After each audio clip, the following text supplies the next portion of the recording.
Okay, so I'm so excited about today's episode. It's with a conflict and hostage mediator who almost never ever gives interviews because his work is largely confidential. But before I introduce you to the man, I'd like to ask you to please subscribe to our podcast on YouTube and follow, comment, smash that like button on Spotify, Apple Podcasts, or wherever you get your podcasts. All of it really helps. Also, make sure to check out our Patreon account where you can get exclusive access to episodes, behind-the-scenes conversations, unaired footage from stories we couldn't tell anywhere else, and much more. That's on patreon.com/The Hidden Third. Now, on to today's guest.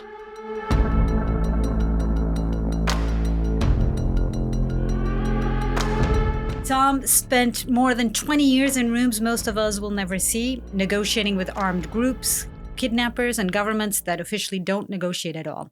He was the UN's man on the ground in eastern Afghanistan when the insurgency against the American occupation really ignited. He's mediated in Somalia, Nigeria, the Sahel, which I got stuck in a military coup there a couple of years ago, so I can't wait to talk about that. He's helped bring hostages home and worked back channels for the United Nations, the US government, World Health Organization, and many others. When Kabul fell in 2021, the UN sent him in to open the first face-to-face talks with the Taliban. And he almost never gives interviews, and it's his first time doing a podcast. So Tom Gregg, thank you for being here. Welcome to The Hidden Third. Thank you so much. I'm really excited to be here on The Hidden Third. Oh, good. I'm happy you're here. Okay, so tell me, you grew up in Australia, right? Melbourne, Australia. What was that like? I know you studied international relations like I did in college, right? Yeah, so it was a bit of a path to that. I had a wonderful sort of Melbourne upbringing of beach and swimming and all those cliches around Australia. And I was always interested in international affairs, and I was always interested in ideas of justice. My father's a lawyer, my grandfather was a lawyer, and I knew I didn't want to be a lawyer, but I was really interested in ideas of justice. And when I finished school, I didn't have the grades I didn't really enjoy it, to be honest. And I didn't have the grades to sort of get into a program that I didn't even know which program I wanted to get into, let alone. And so I started a Bachelor of Arts, and I lasted 6 weeks, and I started working. And I saved some money, and I ended up backpacking around the world, and I just sort of became so interested. And after some years of working and traveling, I came back so hungry to study international affairs. So is it true that part of the way you made money at the time before you started traveling was you were a baker? I was a baker. Yeah. I was a baker through college, my undergraduate. And then when I finished, I was a full-time baker. And then when I did my master's, I was a baker as well. How did you learn how to bake? Were you baking from your house and selling, or you were actually at a bakery? I worked. It was absolutely wonderful. So I lived down the road in East St Kilda, which was a little bit of a kind of a bohemian area of Melbourne at the time in the 90s. And there was this incredible baker. It was a sourdough bakery at the time where hipsters weren't hipsters. It was like kind of hippies and Eastern Europeans knew what sourdough was and no one else. And the bread was wonderful. And I needed a job. And I went down and asked if I could work there. And he said, "Have you got any experience?" I said, "No." And he said, "You can start, in the front and start tomorrow." And I did. And so then he taught me how to make pizza and some muffins and cakes for the front of house. And on my day off, which was a Wednesday, I would come in with the bakers and just learn how to bake. I was so interested in baking. Wow. And it was a wood-fired oven. The oven was about 130 years old, and everything was done by hand. And I fell in love with it, and I still love baking. Did they make what is it? The Australian, they're famous for their meat pies, right? Is it meat pie? What is? Yeah, so that is exactly that. I've never been to Australia, which is crazy because I've traveled extensively. You must, but there aren't enough grey zones there. Probably it's just a nice family holiday. Yeah.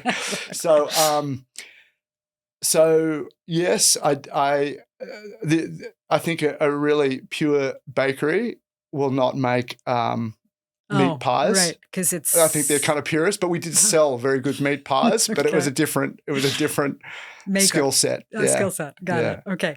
And then with that money, basically, you started traveling around the world. Where did you go? Some of the places you backpacked. So I'm in the sort of interesting one, and my first kind of brush with the world. I came through here actually, and I had no money, and I landed in LA, and I hadn't done much research on anything.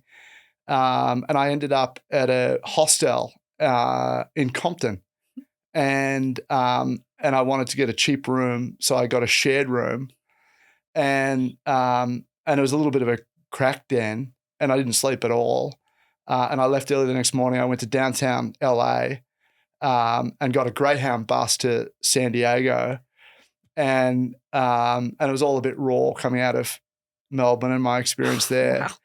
Wow. And from San Diego, I went to Mexico City, and it really wasn't until like probably an hour from landing that I realized that I did not speak a word of Spanish, and that Mexicans speak Maybe that would Spanish, help. and I didn't have a single plan. I didn't have a single plan. I had a backpack and my fishing rod, my fly fishing rod, which I carried everywhere. And so I arrived very late, and in the airport, and I had and I thought, well, I'm just going to stay here. I'll just sleep the night, and in the light of the morning, I'll work out what I'm going to do. And so I found a little corner by the conveyor, the baggage conveyor belt, with some chairs, and I put my backpack there and my fishing rod there, and I just sat. I was 21 years old, and I fell asleep. And at a certain point, someone woke me up, a security guard, and he said, "You can't sleep here, and the airport closes." And this was in broken English, and I didn't have Spanish. I had some basic Spanish, but basically nothing. And I said, "But it's an international airport. Like I'll leave in the morning." And he said, "No, it shuts down." But and this is where you go, He said, "I have a friend who is a taxi driver, and he can drive you somewhere." And I look up, and there's a guy there standing there, and I was like, "Okay, great, I'll go with him."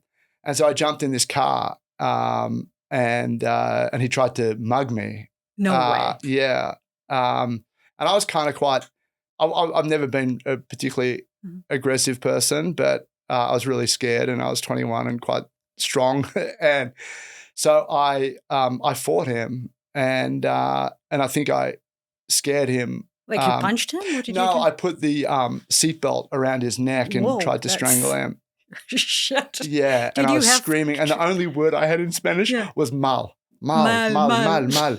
That's bad. Bad. That's the only thing I could say. So he wasn't armed. It wasn't as if it was an unarmed robbery kind of situation. No, we went into a laneway, and he stopped the car. And said, "Give me your shit." And so I just knew, and because I'd been saying I want to go to a hotel, and he's like, okay.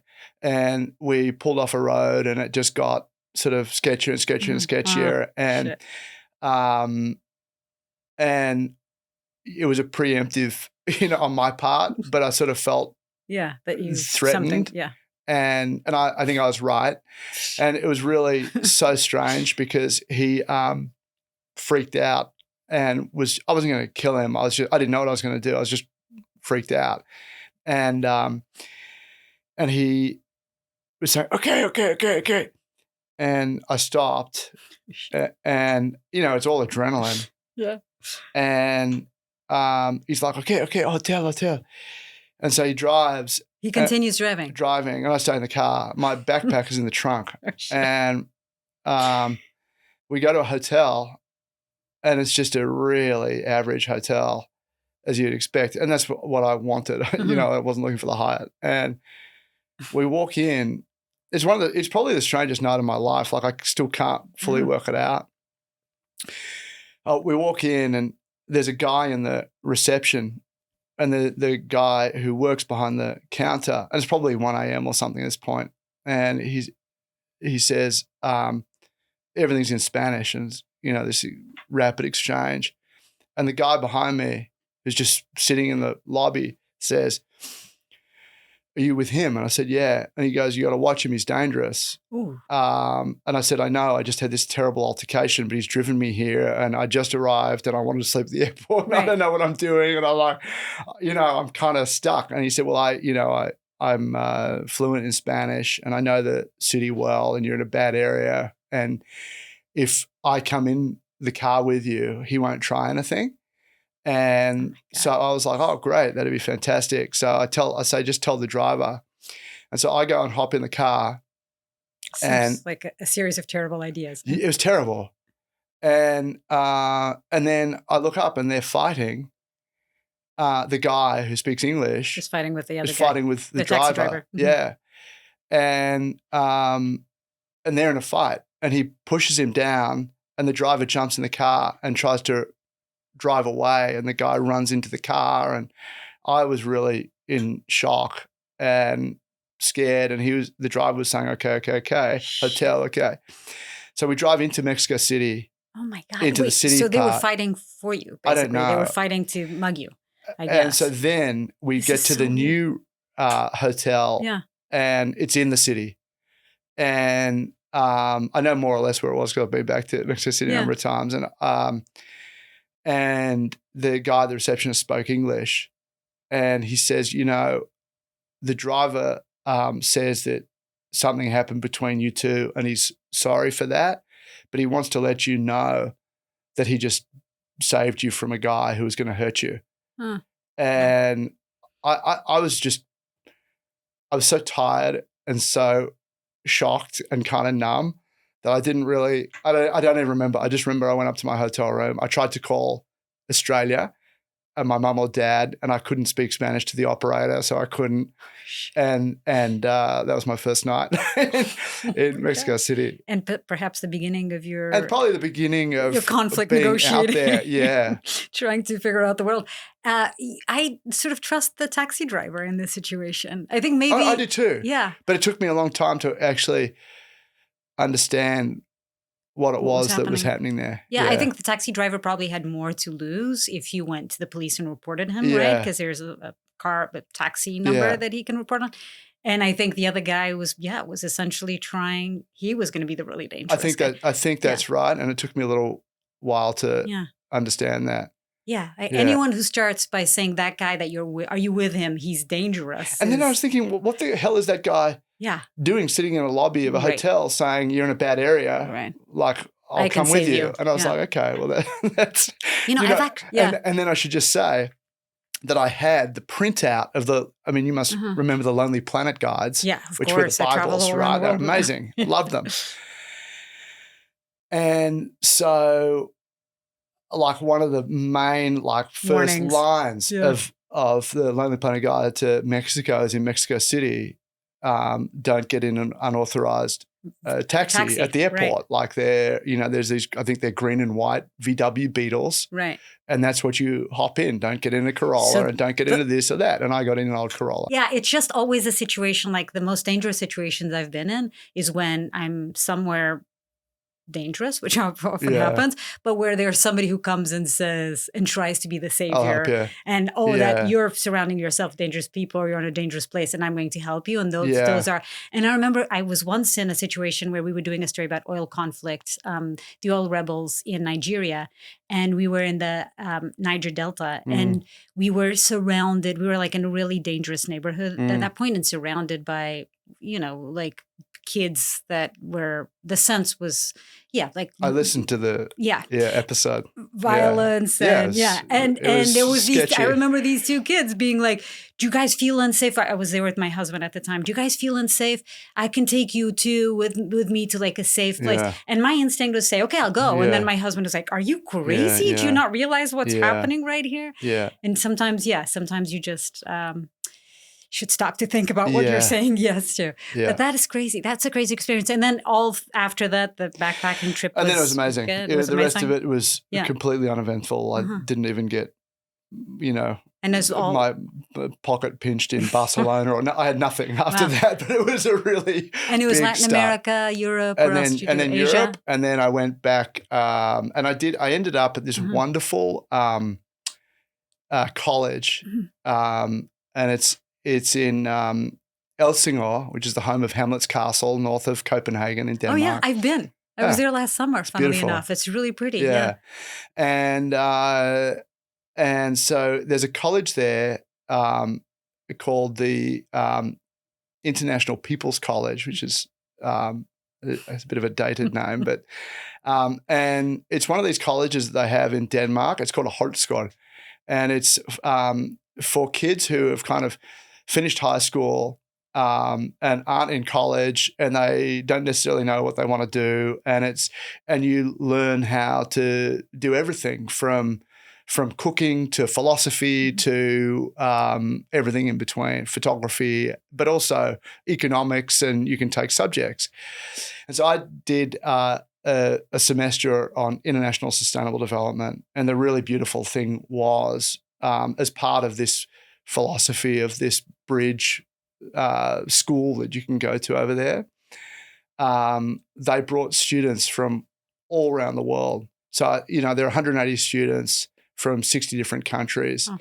And so, it was at a moment in the 90s, and so there's a huge number of Romanians and Georgians and Estonians and young people who were part of the youth ANC were there, and it was the most incredibly international and eye-opening experience and formative experience for me at 21. And I actually kind of cut everything short to come home to enroll in college in Melbourne because this is what I wanted to do. So you realized you wanted to work in diplomacy and I just wanted international development, more international. At that time, I was really interested in international development. Yeah. Wow, that's so cool. And so then you went back to Melbourne, finished your studies. That's where you did international relations. Yeah, and then did a master's. I got fortunate to get a scholarship to do a master's in Canberra at the Australian National University. Okay, so you graduated, and then how did you end up working in Afghanistan? I wanted to do something of consequence. I wanted to, I'd been sort of protesting in Canberra on some of the street protests against the war in Iraq, the second war in Iraq. Right. I didn't like that. And obviously 9/11 had happened, and there was this mission underway in Afghanistan, a war underway in Afghanistan. I just sort of wanted to sink my teeth into something that had some geostrategic relevance. So I just started applying and talking to anyone I'd ever met and asking if they could introduce me and they could introduce me. I wanted to do something super operational, very practical. Right, boots on the ground. Boots on the ground. And that's my sort of style and my strength, I think. Mine too. Yeah.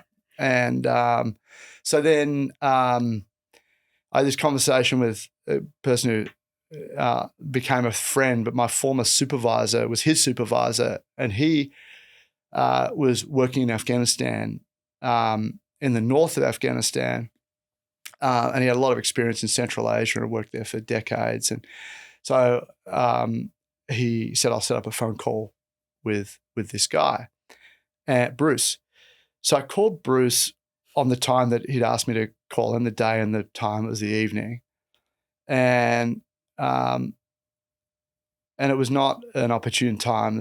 I think he was having some sort of an argument with his partner, and he was leaving the next morning to go back to northern Afghanistan, and I don't think she was happy about that. And I said, it just sounds like the wrong time. I could hear this screaming in the background, and he said, no, it's a very bad time, and I leave early tomorrow morning, so I'm really sorry. And I said, look, that's fine if there's an opportunity to talk from Afghanistan or when you're back in 6 or 8 weeks, but I'm just really keen to, I've heard from Paul, our supervisor, what you do, and this is what I want to do.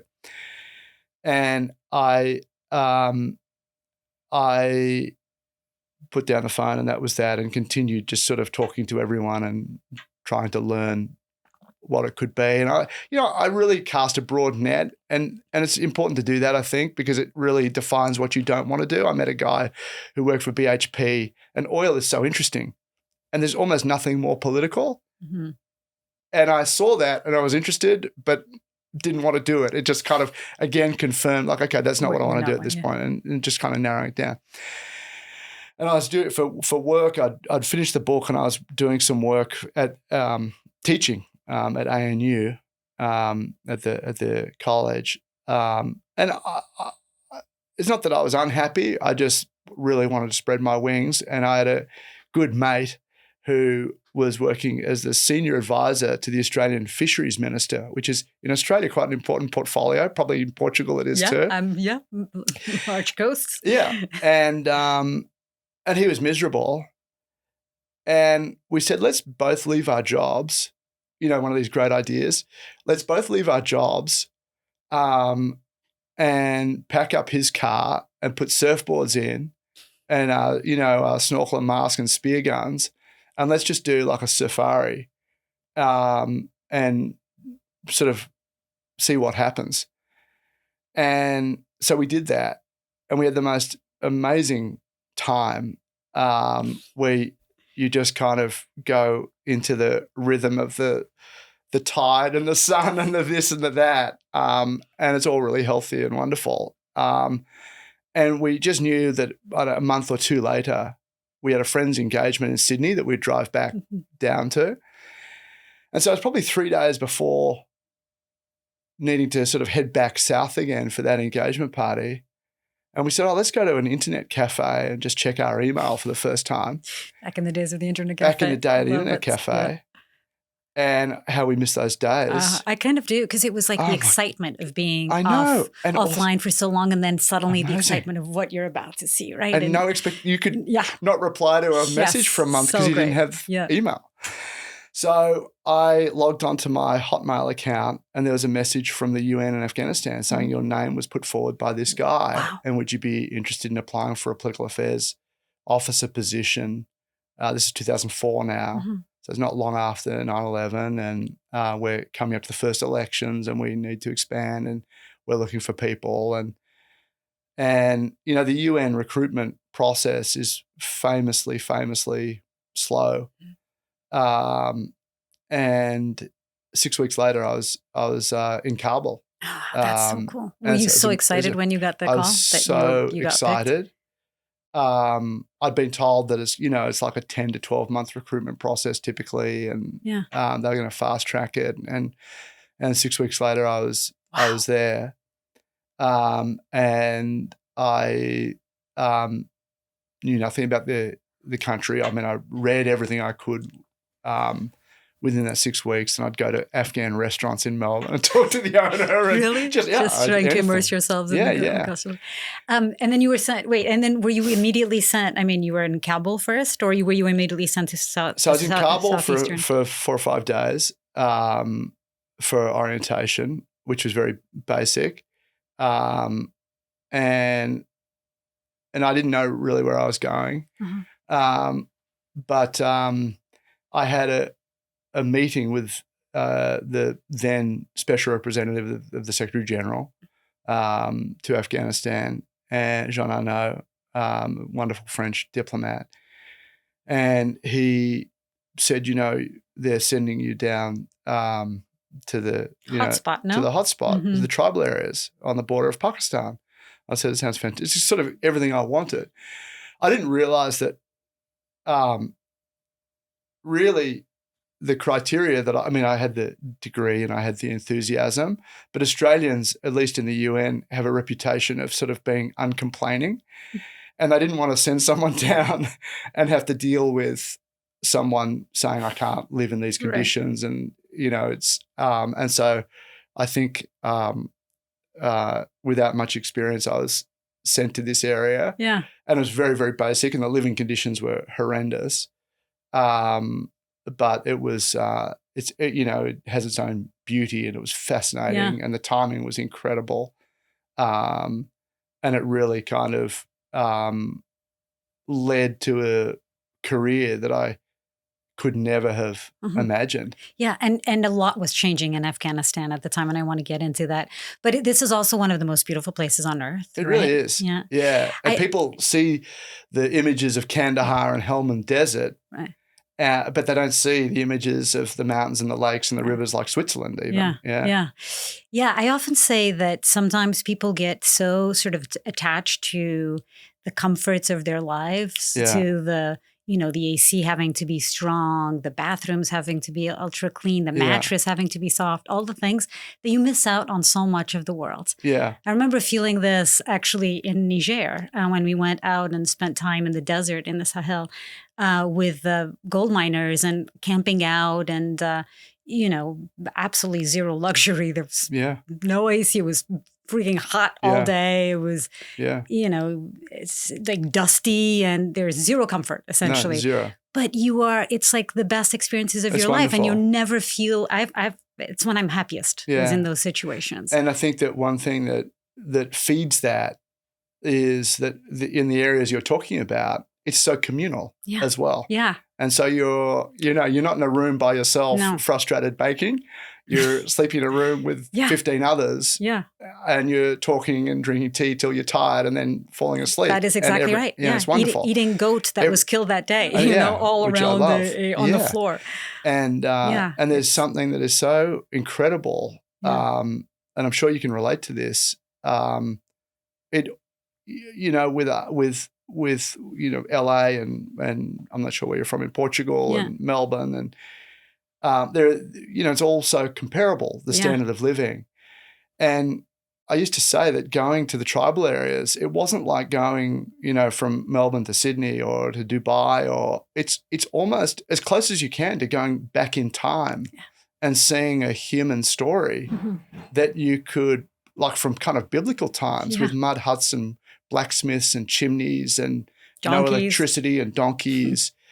And it is so incredible to be part of that, because there's so much hardship, but there's also some beauty in the simplicity, and you can carry those simple things with you. Yeah, it's almost like the time standing still, right? You feel like you've traveled back in time. I felt the exact same way. So I moved to Syria, to Damascus, right after 2 years after 9/11. So I was in New York during 9/11. I did the live reporting for Portuguese television channel because I was the only Portuguese journalist in Manhattan at the time. I had zero experience, but I ended up doing all the live reporting, and it had a huge effect on my life. And that's when I decided I wanted, sort of be where the action is and try to understand why things like this happen in the world. And then I moved to Damascus. I enrolled in the University of Damascus, and I lived in this sort of family house with other international students, where the family they were actually Christian Syrians living on the top floor, and the bottom floor was one of those traditional houses with a courtyard, and each of the students had one of the rooms, right? But I remember walking around and feeling exactly like this place is stuck in time. It's like I'm traveling back in time, and the donkeys carts selling the fruit in the morning and the vegetables, and just there's so much history in every corner. It just feels so special. And one of the things that I realize that we've lost is the art of conversation. People talk and they tell stories, and there's a narrative arc to their stories, so and you just sit and story tell. And these oral traditions are so rich and so wonderful. So true. And I really, really loved that. It's one of the things I sort of tried to bring back with me. It's so true.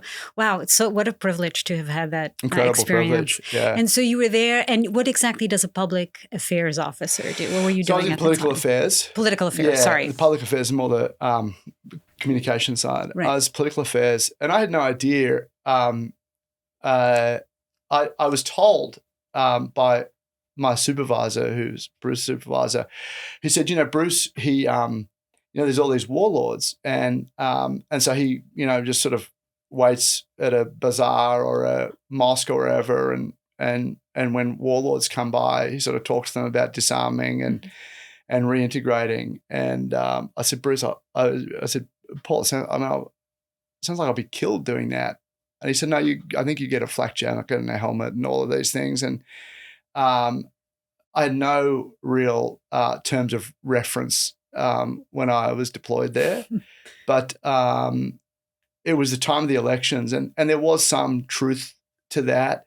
They really wanted, or we wanted, as many people in the tent as possible, because there were warlords. With their own private militias, with a huge amount of weapons, and the more they could feel like they wanted to participate through a political process, the stronger the political process would be. Of course, yeah. And the less opposition, the opposition would come through dialogue and not through power, military power. And so that was a really big part of what we were doing, what I was doing, and that wasn't safe.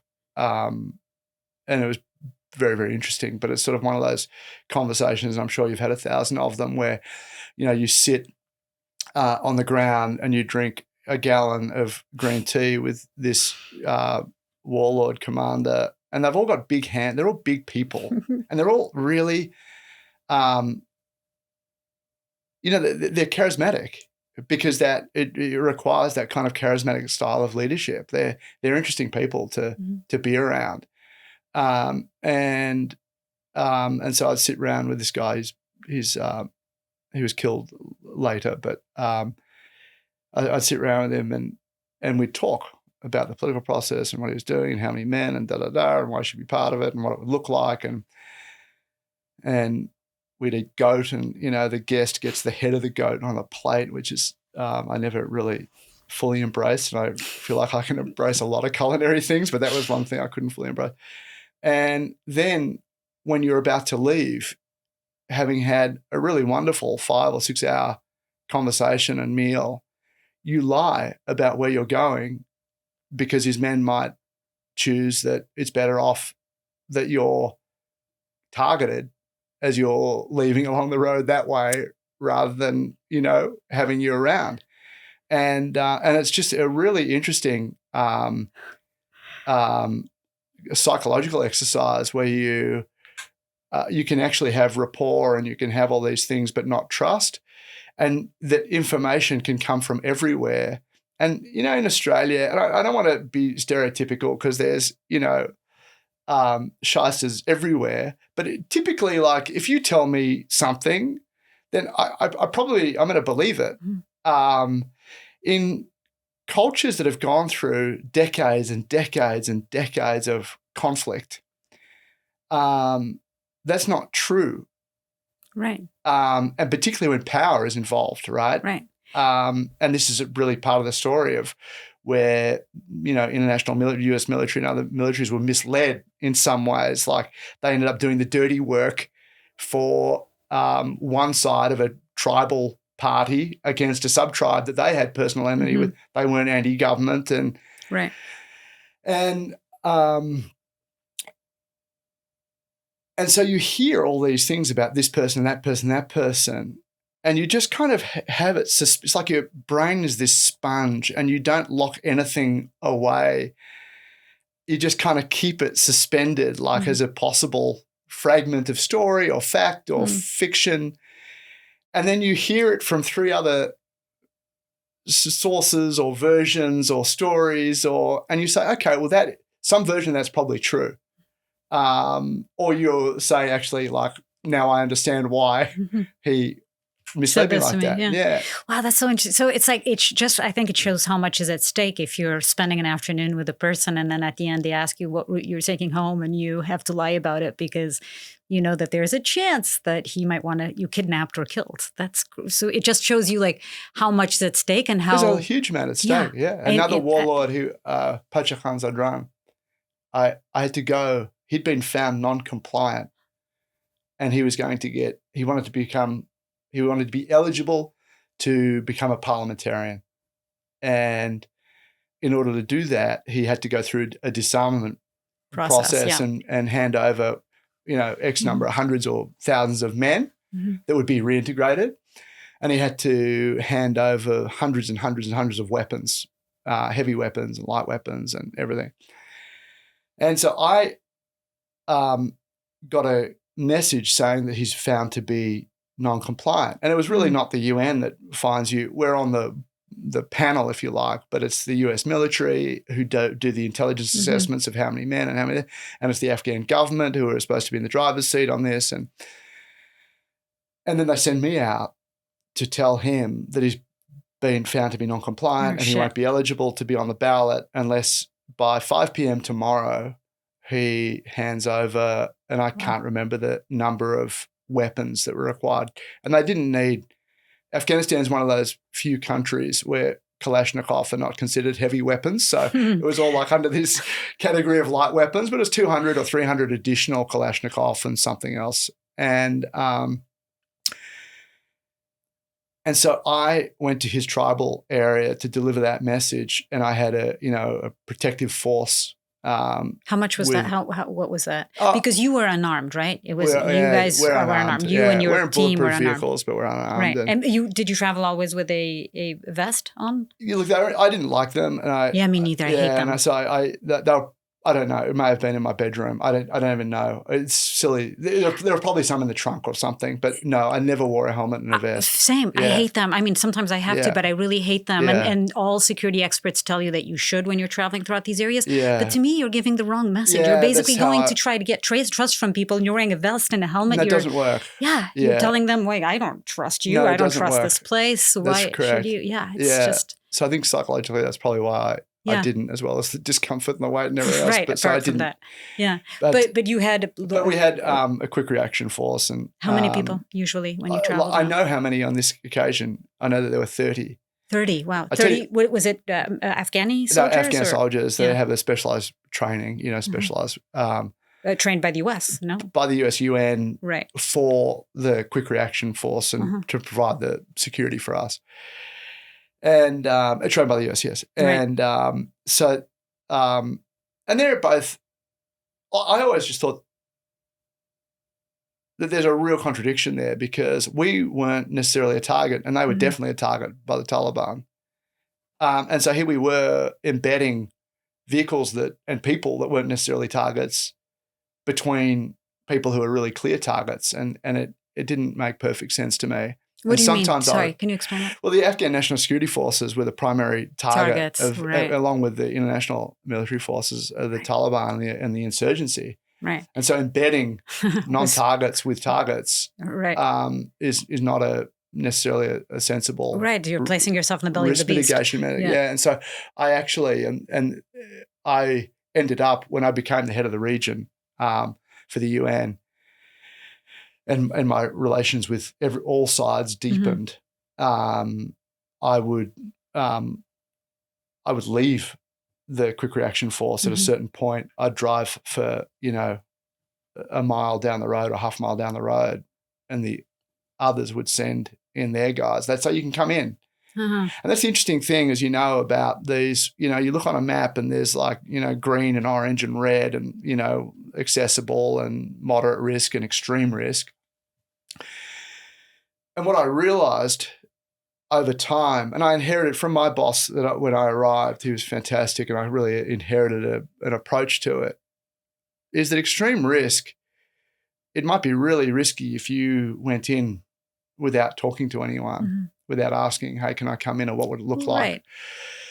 But if I ask you, look, I know you live in this extreme risk area, is there any version where I can come in? And if there is, who would I need to talk to, and what would it look like? Yeah. And do you want that?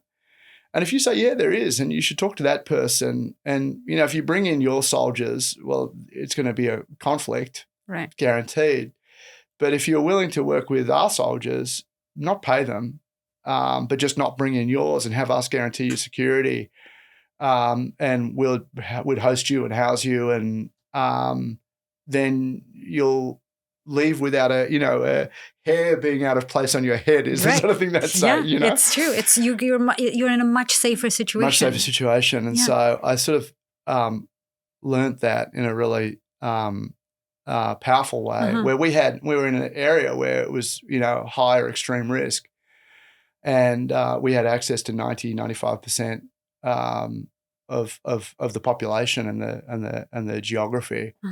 I used to fly fish, if I ever had a little window, I'd fly fish in the streams there. Yeah, I want to talk about that story real quick, but I also want to say your job is very, very similar to mine, actually, in that situation where you're sort of, people ask, like, aren't you scared when you're with the Sinaloa cartel or with a group of assassins in South Africa? Actually, in many cases, it's taken so long to actually get that access that once you're there, you feel somewhat safer than you would elsewhere because it's not their advantage at that point after weeks or months of negotiating or access to actually harm you. That's right, and I'm sure that when you do it, as when I've done it, all of it, like dialogue, in general and human relationships, is built upon trust. Trust, yeah. And so even though you might have some months or years of getting to know one another and you being able to assess why you might or might not trust that person. But I'm sure that you're always working with someone who you know and trust. Yeah. And the other side knows that person and knows them and trusts them. Always. There's always a connector, right? And there's always a connector. And that allows you to be in these and then start to build your own trust. And so in my case, being able to do that and then having the access that I had with the US military and the US government and the international community as a member of it was quite extraordinary. There was no other actor that could move from the tribal circles to the religious circles to the insurgent circles to be in, classified briefings with the US Special Forces to the Afghan government to the international community. And it's really, this is what we call the good officers of the United Nations. It's incredible when you harness that, what can be done. And so often it's not harnessed. Yeah. Can you give our viewers and listeners a picture of the area in Afghanistan where you were, the tribal areas, and how they're sort of, at this time in particular, how it was the first democratic elections that were happening. They had put Hamid Karzai, in power right after the invasion of Afghanistan at the end of 2001. He was put in power as a transitional leader, and then there were elections, the first democratic elections ever in the country, in the history of the country, and he was elected president. But still there was this, particularly in the area where you were, on the border with Pakistan, where it was a lot of tribal leaders who had been leaders and sort of the heads of their regions for so long, and they were all trying to get some sort of role in the government and have a say. And unfortunately, the way that the U.S. government went about it is that I think this has been analyzed, but there wasn't enough representation, and not all of those warlords or tribal leaders were represented in a way that they felt was fair. And so the trouble started exactly at the time that you were there. Is this a correct assessment? So I think that's broadly correct. I think that there were some elections in Afghanistan in the 60s that have been, a long time. Right, a long time before. In living memory, in history, it's a little. It's a long time. And it also been, but it's important to say, 10 years of the Russians' invasion there, right? 10 years, 79 to 89. And remember, if you go backwards after 9/11, you had the Taliban, which was actually a stable period and abhorrent and stable. You had a civil war, which was responsible for more kind of destruction of infrastructure in Afghanistan than at any other point in its history. Right. It was when the Buddhist were destroyed, that's under the Taliban period. Okay, sorry. So when the Soviets withdrew, in 89, then you have a period where the Soviets kind of back Najibullah government, a Soviet-backed government. Right. But then as the Soviet Union disintegrates and they withdraw their funds and support, all the warlords that had formed the Mujahideen that had fought against the Soviets began fighting one another for control and shelling. This is when civilian areas of Kabul was just shelled and Mazar and elsewhere. And that's when then the Taliban came in. And the Taliban emerged from that violence and chaos from madrasas, religious schools in Kandahar and Pakistan, and swept the country. And they were essentially promising stability and peace. Just stability and peace. Right. Yeah. And obviously the US and Saudi Arabia have a very interesting history during that Soviet period as well. I mean, because the United States, the CIA in particular, they were funding a lot of these warlords That's that correct. then came back to attack them. That's- The Mujahideen, a lot of those Mujahideen members that you were talking about, right, were backed, including Haqqani. That's correct. Who was one of the biggest correct. Warlords. Yeah. So that's right. And I think that after 9/11, you had this moment where, I wasn't there. I was in Melbourne when 9/11 happened. But you have a moment in Afghanistan when the international community come together and agree on the bond process, which is ultimately the political process, which will lead to elections and independence and, Karzai and all of this. There is an agreement that the Taliban will be excluded from that process. And that was a decision, and it's not helpful to say if it was right or wrong. I don't think it was politically palatable to imagine that the Taliban could be brought into the tent of that process. But I think the Taliban were interested. The Taliban were interested. There's letters that we've seen from the Taliban leadership, and the Haqqanis and the Taliban and Hekmatyar all were sending envoys to Kabul saying, this is what we fought for, and we've worked with the US before, and we can do it again, and we're not Al-Qaeda, we're the Taliban, and we want good relations with the international community. And I think that one of the analytical mistakes that we made in the West was to bunch the Taliban and Al-Qaeda together, and that we needed to kind of hunt them all down and kill them, because I don't know if there are too many examples in history where you can kind of overthrow a government, and a horrible government, but overthrow a government and then have a political process which is, sold as an inclusive process, and not include that government, and expect that there'll be a stable outcome. Right. And so what happened where there were really two main, and this is, kind of reducing it down to complexity down to two elements, but you had two competing missions, and one was a huge effort going in to reconstruct Afghanistan politically and socially and economically and physically. Yeah. And the other was to kill or capture the Taliban and Al-Qaeda. And what that meant, as is so often the case, is that the military campaign kind of dominated the agenda. And so warlords who were really responsible for terrible, terrible acts in the 90s, who, they're war criminals. They shelled civilian areas. They committed terrible war crimes, were seen as very important assets by the United States because they had their own men and they had their own weapons and they had their own network and they hated the Taliban. Right.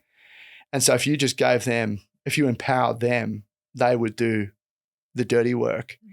And so you have this tension immediately emerging between the effort to have an inclusive, stable process, and justice and transitional justice needs to be a part of that, with a process of empowering the warlords. And that was a tension that only became more and more amplified, which ultimately led to a very weak and broken political system that we saw crumpled, and warlords who really ran the country.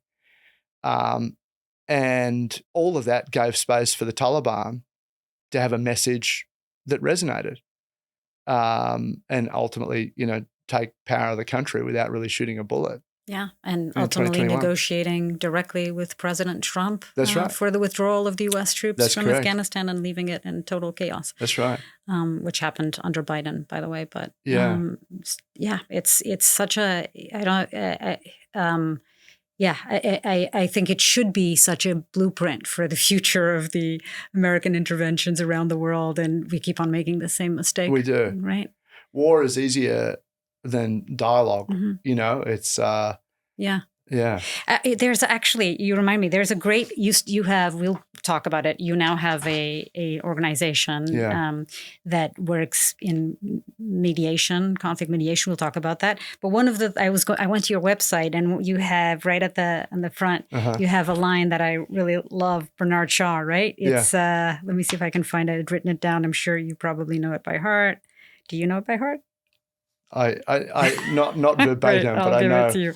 It is the single biggest. The single biggest problem in communication is the illusion that it has taken place. George Bernard Shaw. Yeah, isn't it wonderful? It's great, and it's like it's a very simplistic way of seeing it, and yet it is always the kernel of all, or the lack of communication is always a kernel of all problems, right? And that's true in our relationships, in our marriages, in our workspace, in our college campuses.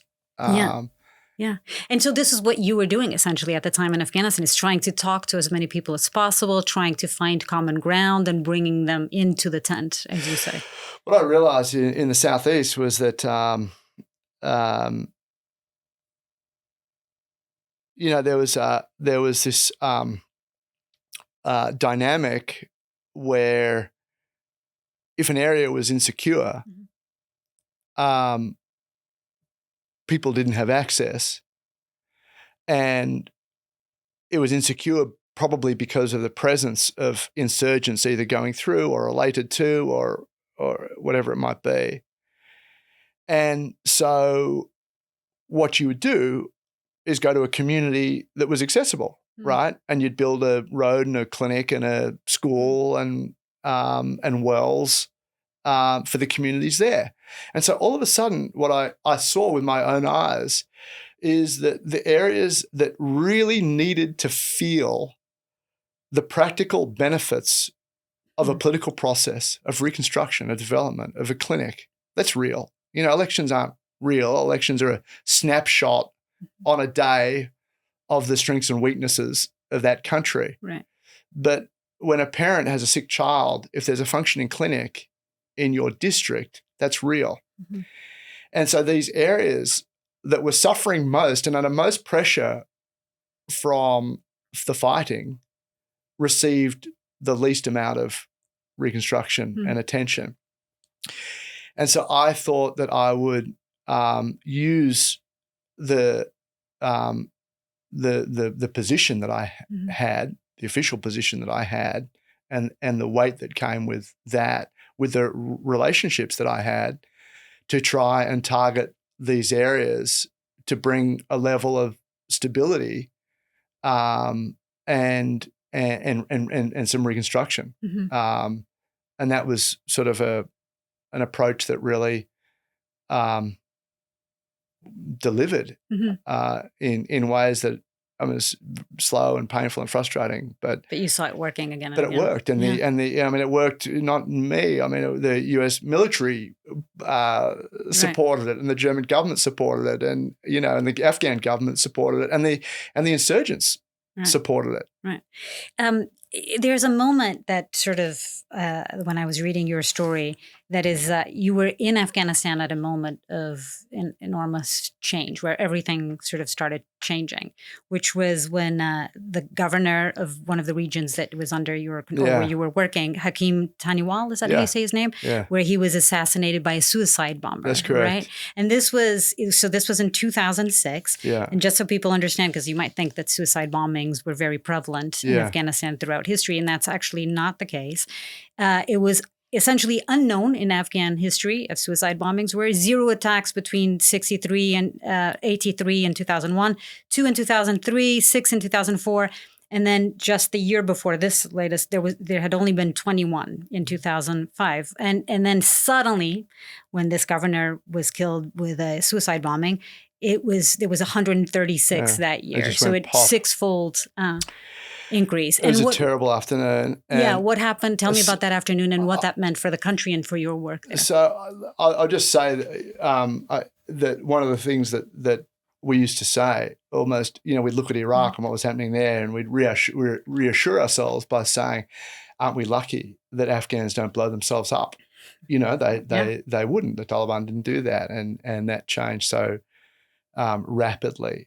And Hakim Taniwal was exactly at that kind of inflection point where it really, the insurgency picked up and the tactics changed. And I was quite close. I was very close to Governor Taniwal. He was an Australian citizen. Right. Yeah. He had, during the Taliban, or was it during the Russian invasion, that he had fled to Australia and given he originally protectives? fled to Germany and studied as a young student in Germany. And he was an intellectual, and he was soft, and he was, it was unusual that he was in the position that he was in, but he was from a tribal, he came up through the tribes, let's say, not through power. He was soft power. And then he was given asylum in Australia, and I'd come to know his family, and I was going to meet with Governor Taniwal, Hakim, that day, that afternoon, and I was down the road on the main street of Gardez, the town that he was killed in, and I was meeting with the head of the reconciliation, the Afghan head of the reconciliation program, who was a former Talib, who was representing Governor Taniwal in this strengthening peace program, Takimi Sol it was called. And we left the meeting, and as we left, there was this almighty blast that we kind of felt. And this guy's, this mullah's office was just down the road from the governor's guest house, the governor's office. And it was lunchtime, and Hakim had been was leaving his office to go to his guest house, and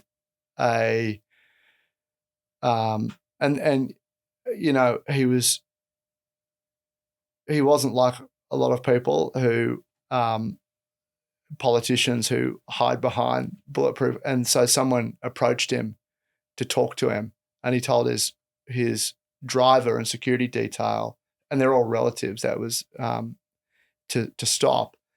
And I can't remember if he wound down his window. I think he opened his door. Oof. And if I recall correctly, I think the guy had a child, a baby, not a real baby, but a mock-up baby, or there was or flowers. Maybe it was flowers. They wanted to present something to the governor, and when they opened the door, they detonated, and that was really devastating, and to for that to happen and to be there and to see it, and then. And his son was with him, right? His son died as well. No, his son didn't.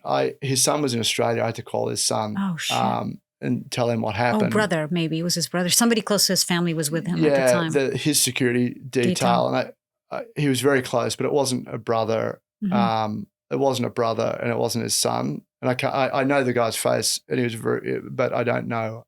That's okay. The link, but and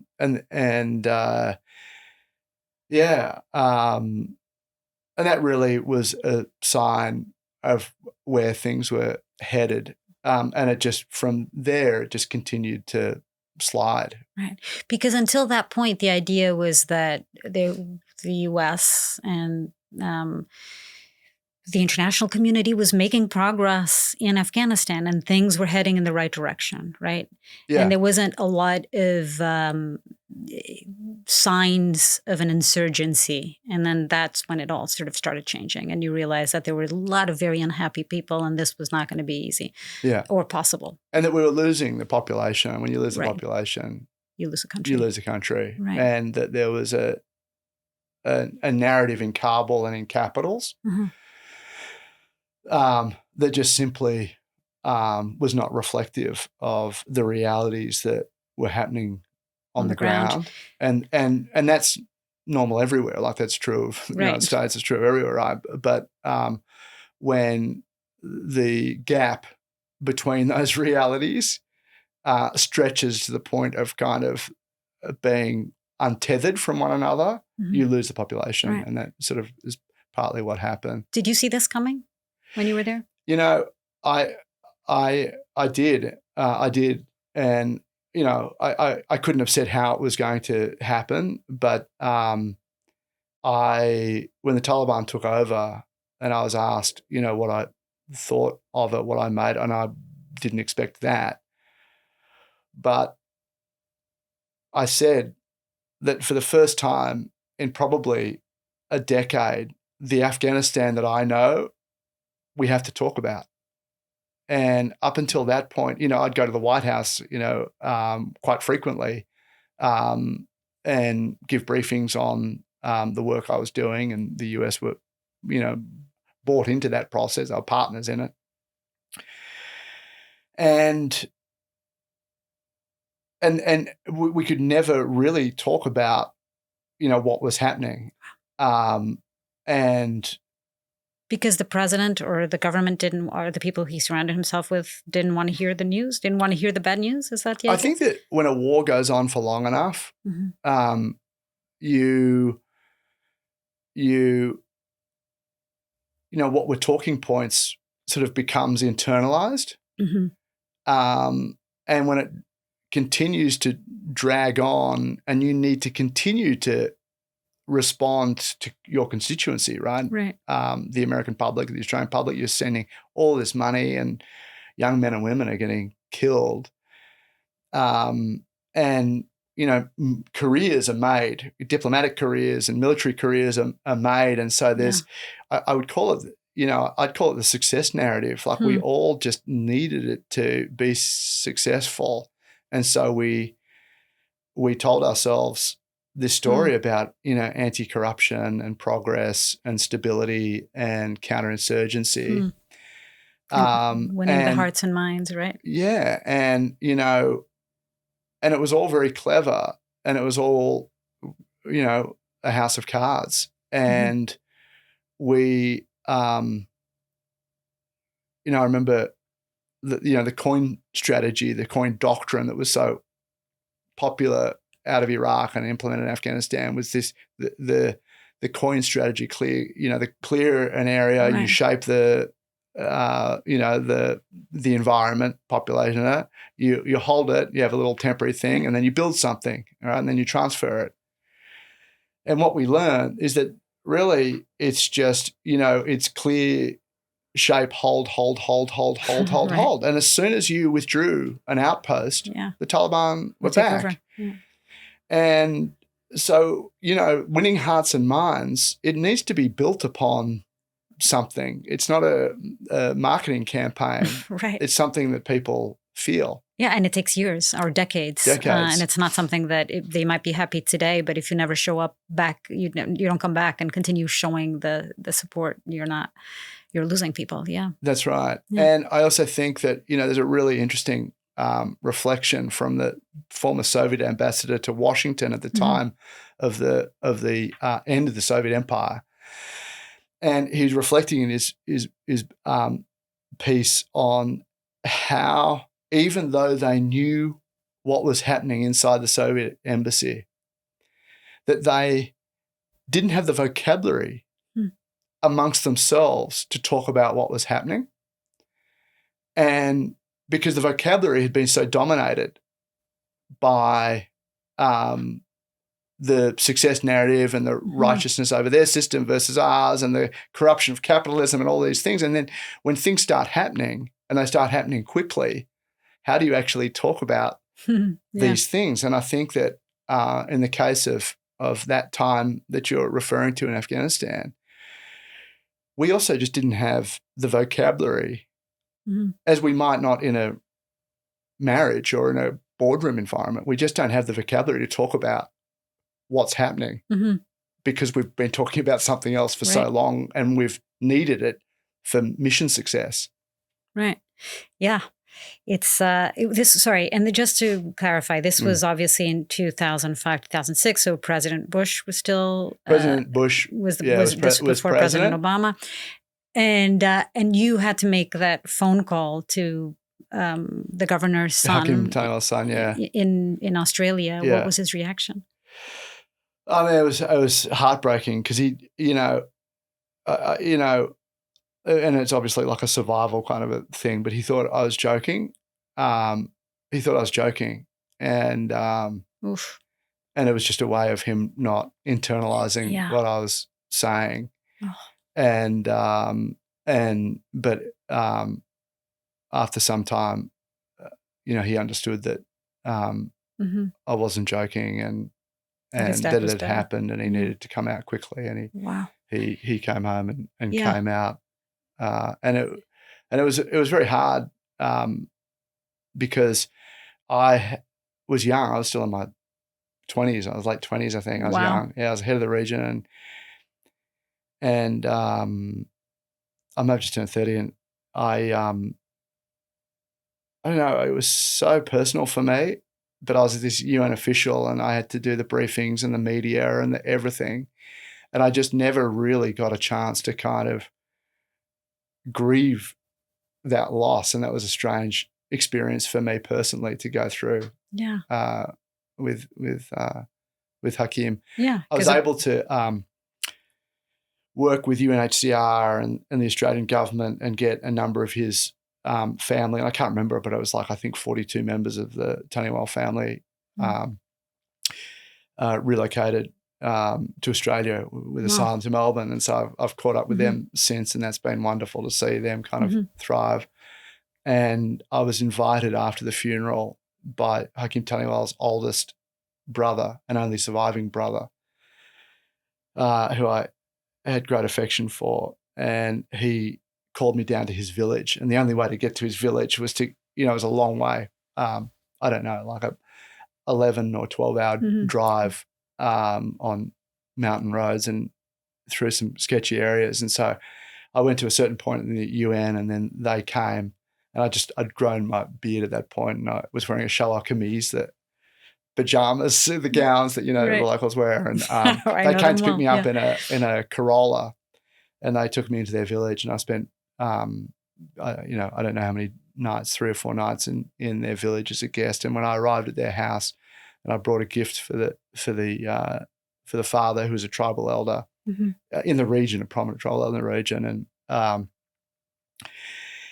and he said that at my brother's funeral, you didn't know me, but I saw you at my brother's funeral for the first time.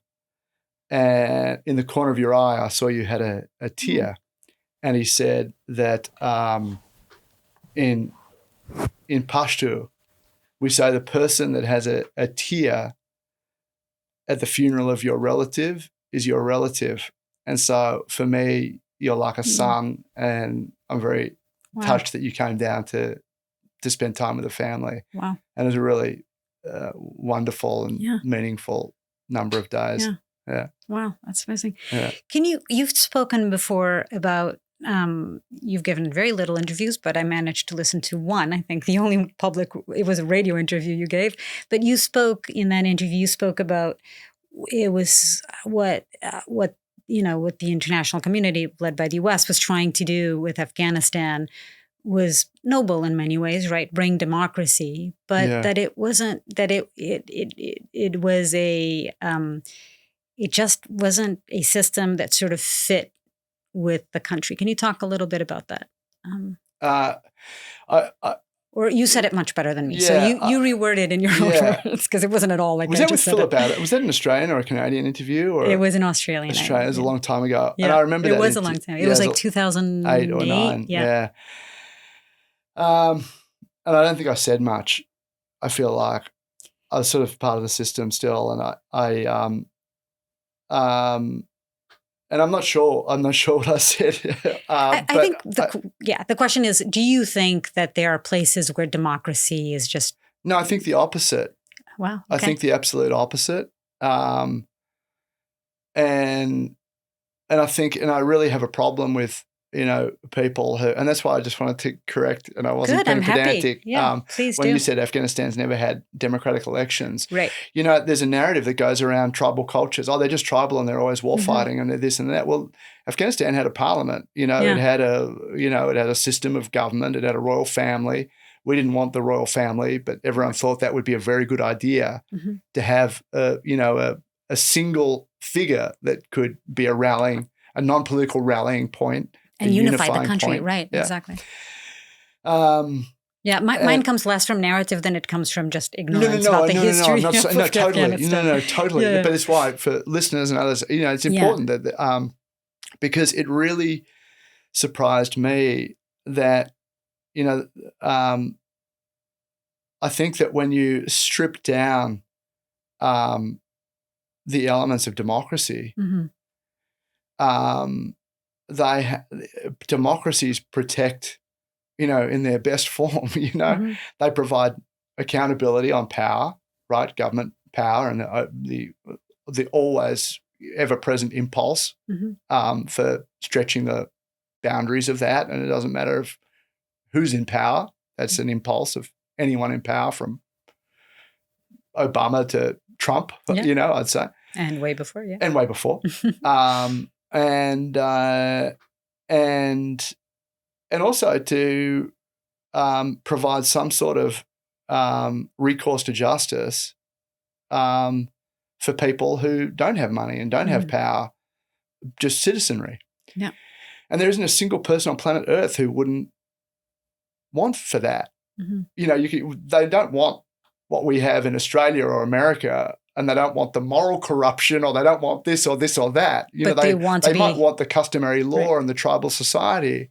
But that idea is a very powerful idea, and it's not a new idea. And if you go to, the clanship system in Somalia or the tribal systems, there is something so deeply democratic about the way these systems are organized and the consensus, the dialogue and the consensus that all of them have in common.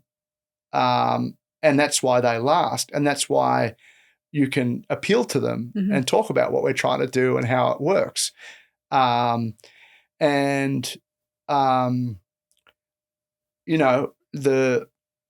consultations the national consultations that have taken place in Afghanistan, the international community called the lawyer jirga. The jirga is a tribal meeting, right? And the lawyer is like the greater tribal meeting. We're borrowing the language and the vocabulary and not twisting it. It's just you can plug and play because that's how it was. And all that is true, but there was a large sect of the population that were completely excluded from that process, always and still are, which is women, right?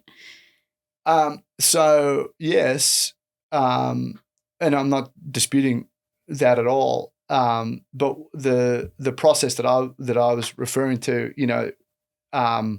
we had, and I'm not talking about rural women, but I can't remember how many parliamentary.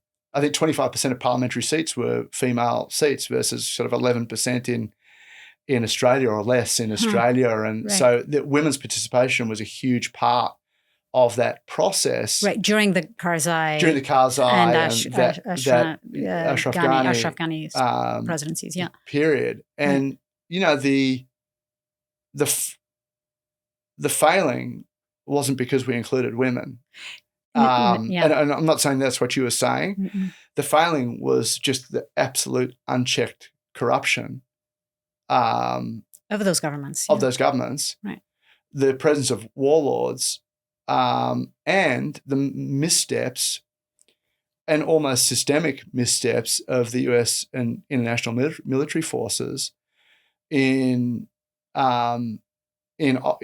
operations, in mistargeting and mistaken identity, and just enough people, I think, having a negative experience with the presence of international forces that it didn't feel like this was a stabilizing force focused on building a democracy for Afghan people. It felt like something else. Right. When your children start dying, right, at the hands of a foreign country that's come into your country, you're not going to trust them or want this to be the future of your country. I think or if a group that is backed by, an international military to do their, a paramilitary group is trained by the CIA or the Australians or whoever. And on the side, they're settling scores for businessmen for money, or they're taking money from a candidate to intimidate other candidates, and when I say intimidate, to kill or torture or whatever it might be. Then who do you go to and say, hey, this happened? Well, you can't, because actually we are part of the problem there. Right.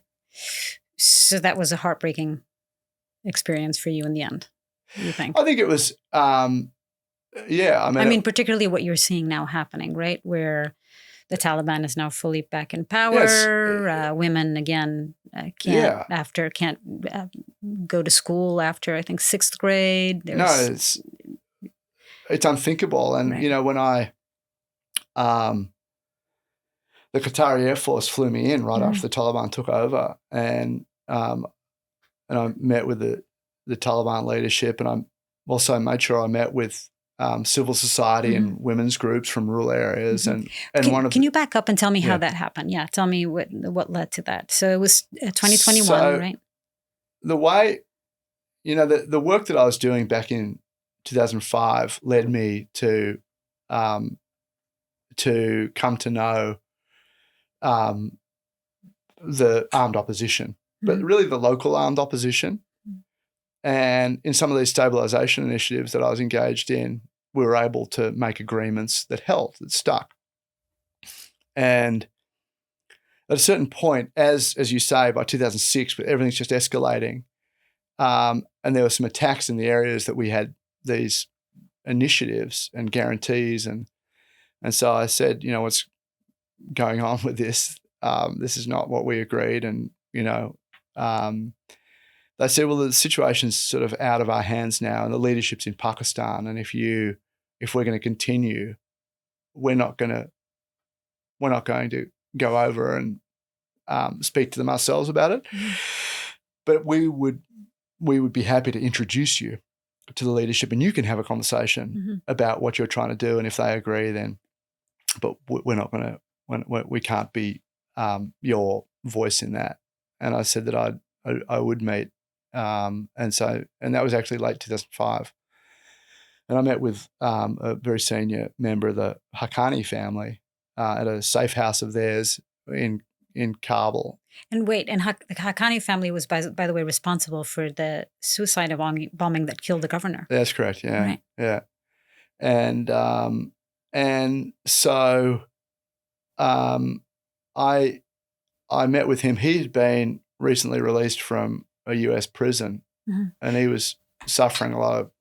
And that was Jalaluddin, the main guy? No, that was Jalaluddin's brother. Brother, okay. Yeah, Haji Ibrahim, and so he and Haji Ibrahim was a deputy to Jalal, to his older brother, throughout the Mujahideen period, and then.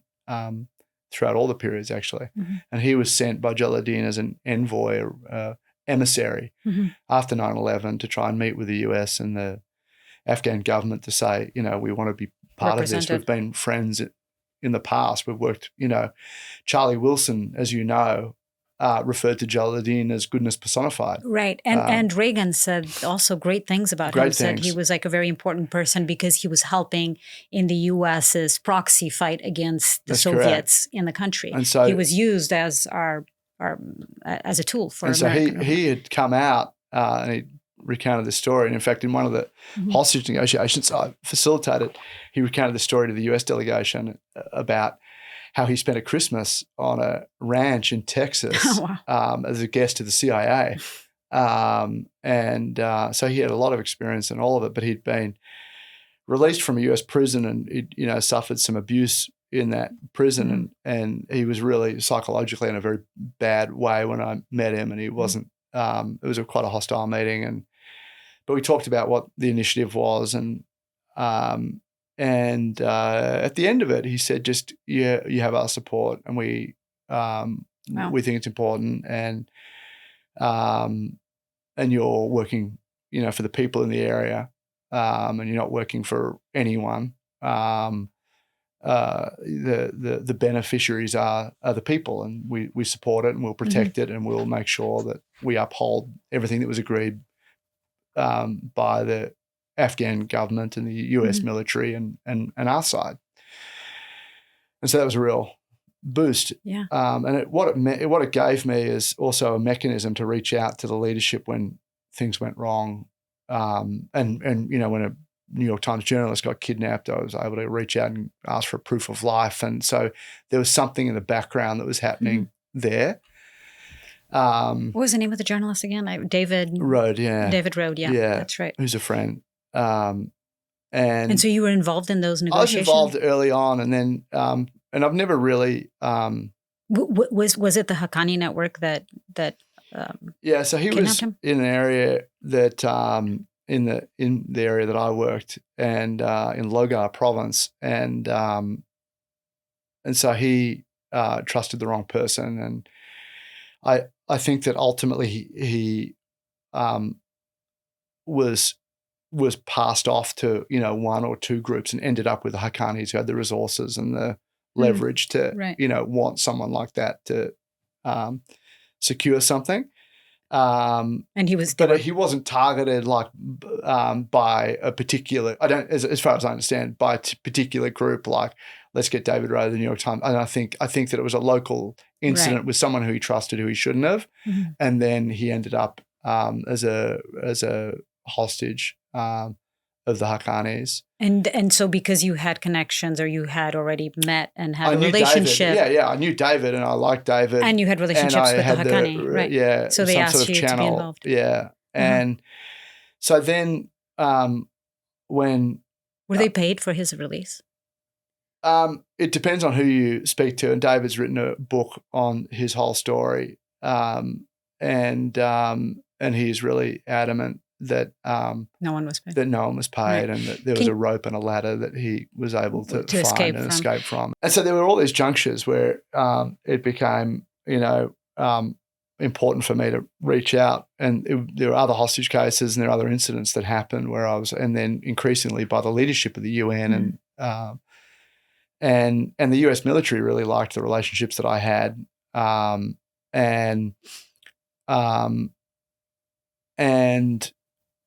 then I was, in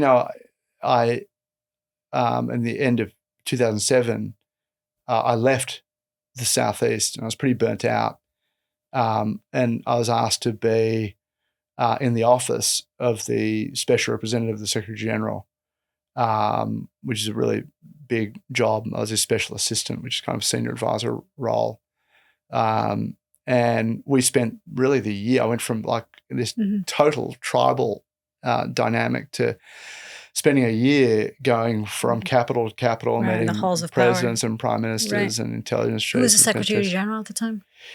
So Ban Ki-moon was Secretary General, and I was working for Ambassador Kai Ida, who was the former State Secretary of Norway and a remarkable diplomat. I learned a lot from that time working under Kai, and we had an hour in the Oval Office with George W. Bush, and then 2 weeks later we were in Tehran meeting President Ahmadinejad and General Soleimani, and like it was just a real whirlwind where we found ourselves. So fun! That sounds amazing. It was incredible. It was exhausting. Yeah. And amazing, and in that position I was able to do more and more with the relationships that I had fostered. And I really made an effort in trying to bring a lot of people into the capital, Kabul, to just get kind of voices that weren't penetrating.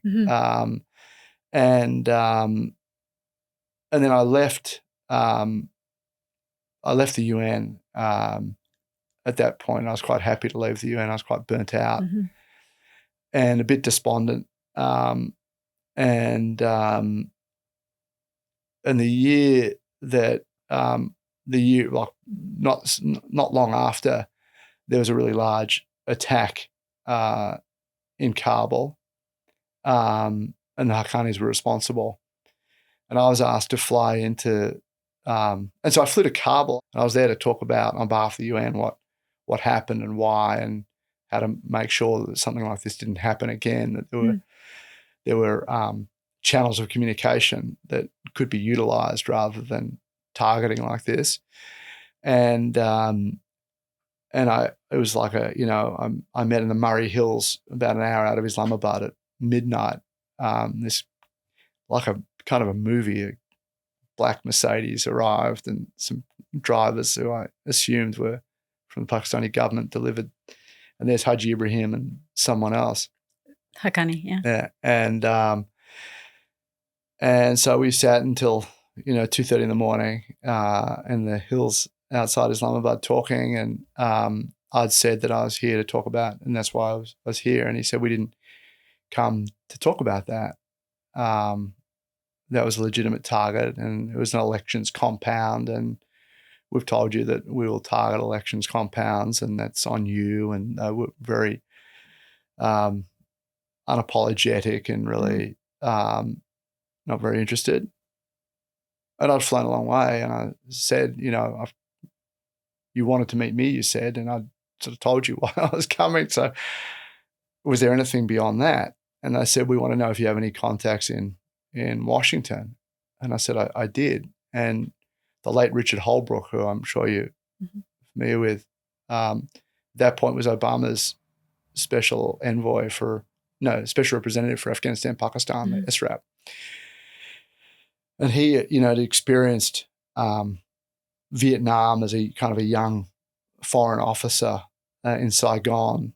And then obviously he was heavily involved in Bosnia and the Dayton Agreement. And he really, I think, understood more than most the principle and the practice of having to talk to the people that you don't like, your enemies. Yeah. And it doesn't mean you're condoning what they do or capitulating, but that's how you use the military, and the military is central, but you need to have a diplomatic strategy or a dialogue to end a war.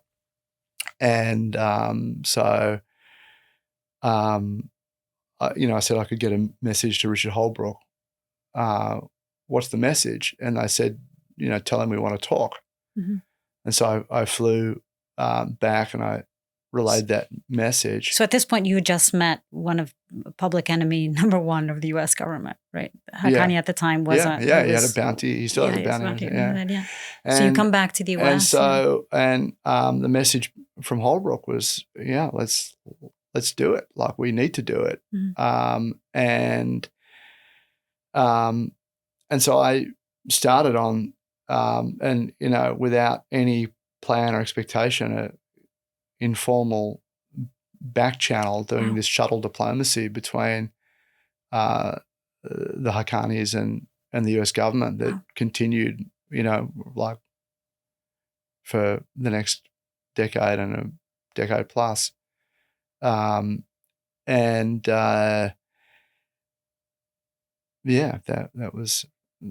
That was unexpected. Completely. That's incredible. Where is he now, by the way? What's his first name again? Haji Ibrahim. Jalali is dead. No, I know. I was going to say Jalali's brother. Brother or son? Sorry. So his brother, his son is now, his son is the Minister of Interior. Right, he's responsible for the police, essentially, in Afghanistan. Yeah. So again, a guy who was responsible for, or his family, his network was responsible for a lot of suicide bombings, one of the most wanted men, one of the biggest enemies of what the United States was at least trying to do in Afghanistan. And now he's part of the Taliban government, and he's the interior minister and responsible for the police, which is a huge sort of change. There's something there that you said that I think is so important, is the importance of actually talking to your enemy, right? And trying to understand where they're coming from. Like building bridges. Well, you don't even know if dialogue is possible or if peace is possible unless it's almost like intelligence, right? How do I know what your perspective is until I sit down and, we can try and assess it through signals intelligence or this sort of thing, but how do you actually know until you sit down and talk, and you actually can sit down and talk? Are you still in touch with any of them? And why do you think they trusted and liked you? Enough at least to meet you. At least to meet you, right? Well, I think that they saw, it came through the tribes, and they saw what I was doing in their tribal area. And And so it was, it's been over 2 decades now of that, and then in 2008, with the support of Kai, which then continued when I left the UN, I was involved in a process of engaging the kind of the mainstream Taliban and introduced the Taliban to the United Nations in Dubai in 2010 or 2011, and have just kind of been working as a back channel on a range of issues. And then in 2021 again, right? So that when 2021, I wasn't with with Afghanistan, but my former boss, Martin Griffiths, who was the Undersecretary General of the United Nations up until relatively recently, who was sort of the godfather of this kind of third-party mediation outreach to, bridges between governments and armed groups, international organizations, arms group. He, led the work with engaging ETA, the Basque separatist group, and he was heavily involved in Aceh and Afghanistan and Syria and the PKK. Right. In Turkey. Yeah. And he founded the HD Center in Geneva, which I worked for, to do this work with the support of Norway.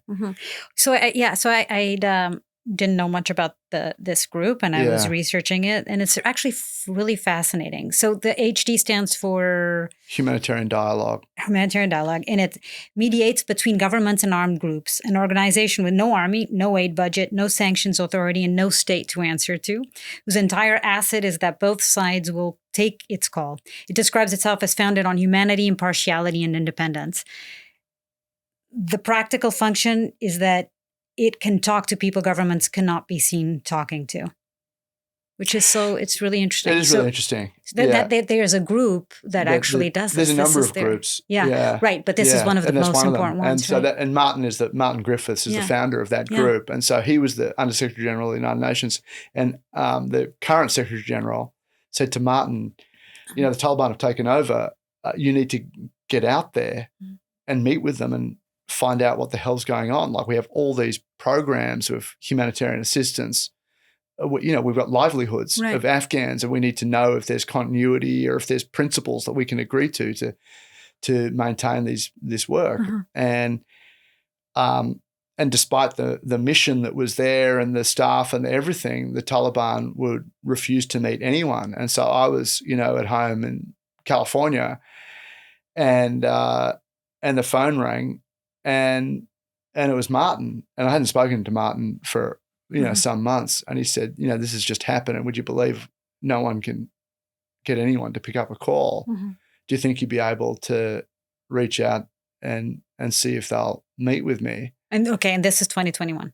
Yeah, it's right after the Taliban takeover in 2021. Right. And I said I would, and it didn't take long to be able to confirm to him that I could.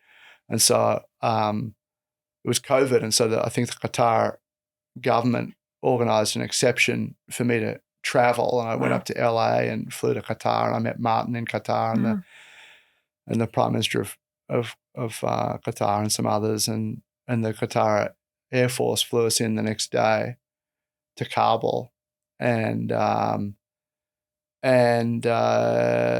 was all quite surreal, and we were just trying to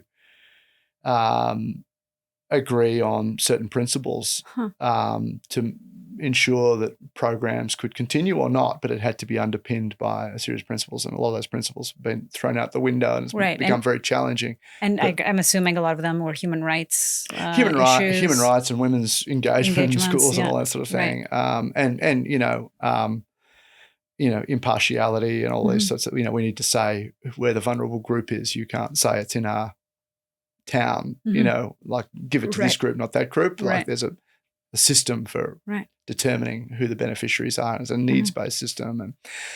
And they hadn't been, the positions of the Taliban hadn't been announced yet. And as we were leaving to get back on the plane,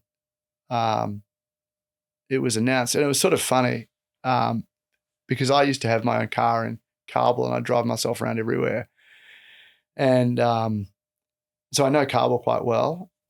And the Taliban had just come in, and you had all these people who'd spent their lives in Pakistan, particularly the younger Talibs. And so they were trying to escort us to the foreign ministry and the palace, and they get lost. They were just getting lost. And you were giving them directions. And so we ended up pulling over at this side of the road on Jalalabad Road, and which I think they used to call the US called like Suicide Alley or something. You know, it's where all the bombers were. And I just said, look, just come, like we'll escort you. Mm-hmm. And then at the end, if you want to overtake us, you can.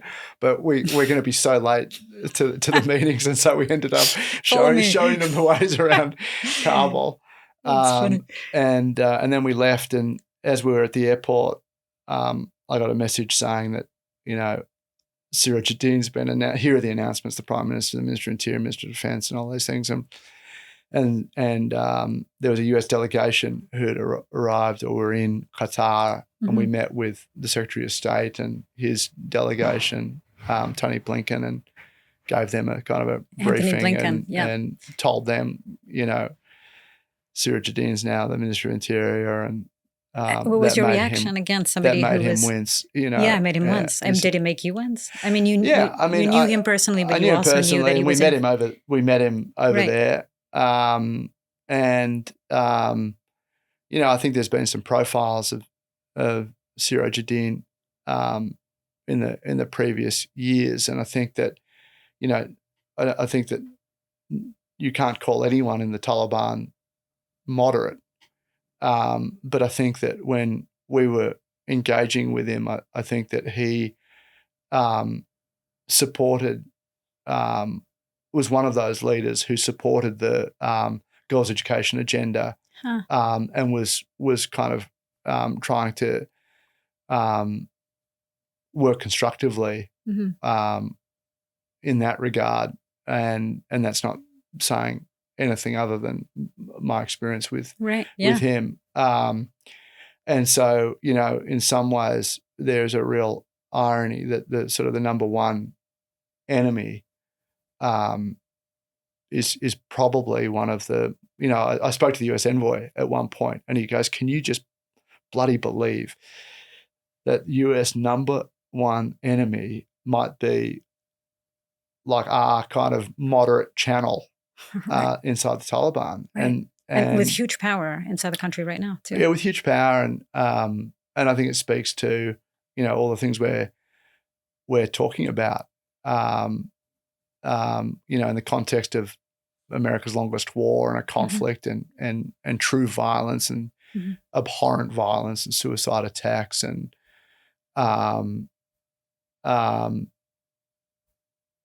you know, were there opportunities that could have happened in the past that were lost,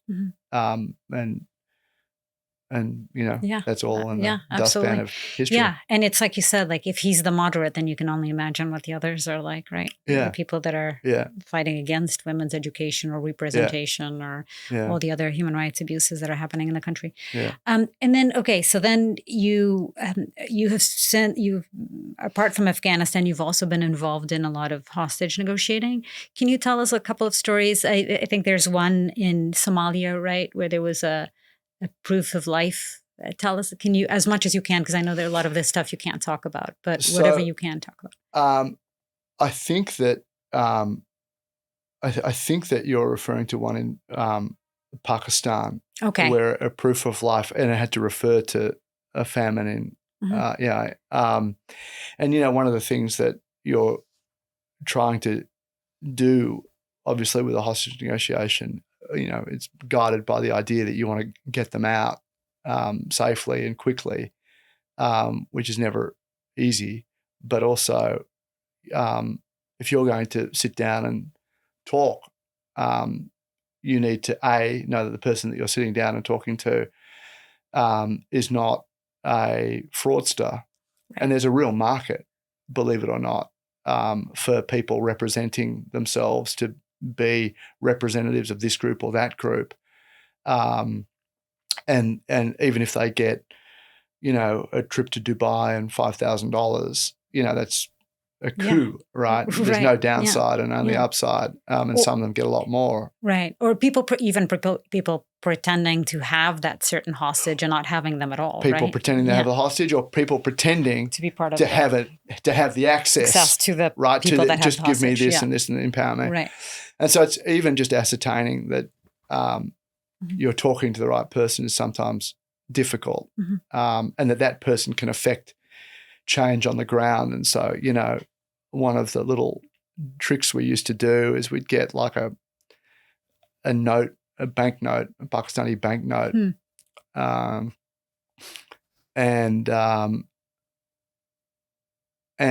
we'd be sitting opposite you, and we'd give you that banknote with the banknote serial number, and then the next time we'd meet, you would give me the banknote back, and you might have brought out a tiny little microchip, and you'd put it into a burner phone and show me and this is obviously before AI and everything, but there's the leader of a group with the banknote.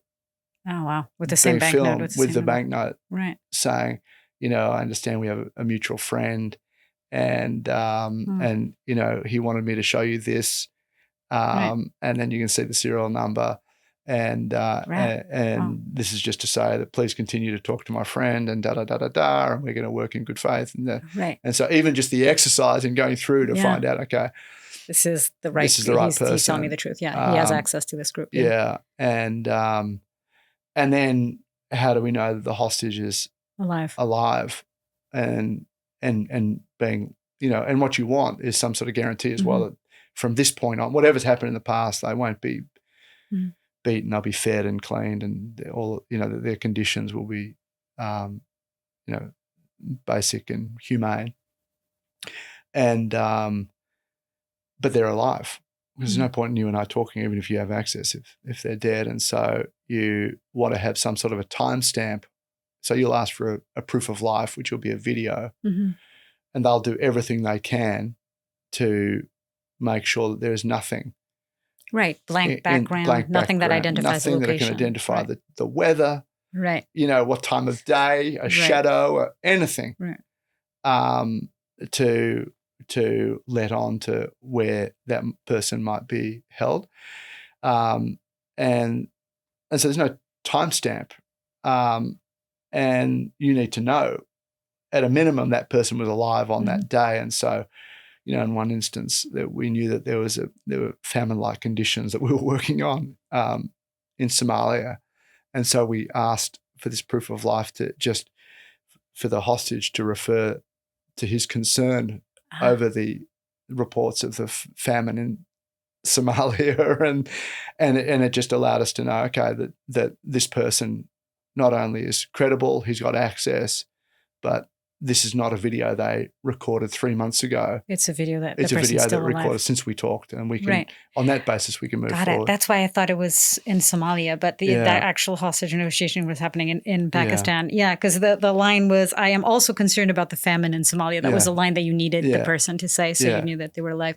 That's so interesting. We actually have a proof of life word when we travel, my team and I, where we say it's stored in a safe place here, but if we ever get kidnapped, they know they'll ask me a question, and if I answer the right thing, they'll know that I'm alive. Yeah.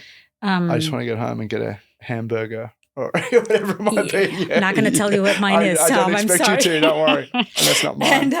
And this is so then hostage negotiating, and you can't tell me who was the hostage was, obviously. No. I thought I'd ask just off chance. And then you were also somewhat involved in the 2014 Bowe Bergdahl exchange, which let me just tell our viewers, listeners, if they don't remember, but he was a soldier, the U.S. Army, right? He was an Army soldier in Afghanistan, and he was very disillusioned with the war, and he decided he was just going to leave the base, and then he was immediately captured by the Taliban, And then there was a lot of negotiations, and the U.S. actually ended up releasing 5 prisoners that were in Guantanamo Bay at the time, Taliban fighters, right? Or suspected Taliban fighters, back to Afghanistan in exchange for him. Yeah. I think I'm surprised that there hasn't been a movie done about his story. I know there's been a book, but not a movie. I think that and it really speaks to a moment that we're in. And sorry, let me correct myself. There was no book. There was actually the Serial podcasts. Their second season was about him. Right. That's what I remember. I'm not familiar with it, but but I'm speculating. But I think that we're at a moment where, I saw that, and I see, and he, I saw that as an important thing. You got a U.S. Soldier, and he's been captured and detained, and I think he was given a very rough time. And they tortured him. Yeah, they tortured him. It's horrible. It's horrible. And he was there for 4 years, right? And so the principle is, you got to get these guys home. Everyone should go home. Yeah. And the politics, that was under Obama, and the politics, and I think that was harnessed politically in a very negative, cynical way. And Bergdahl, I think, was,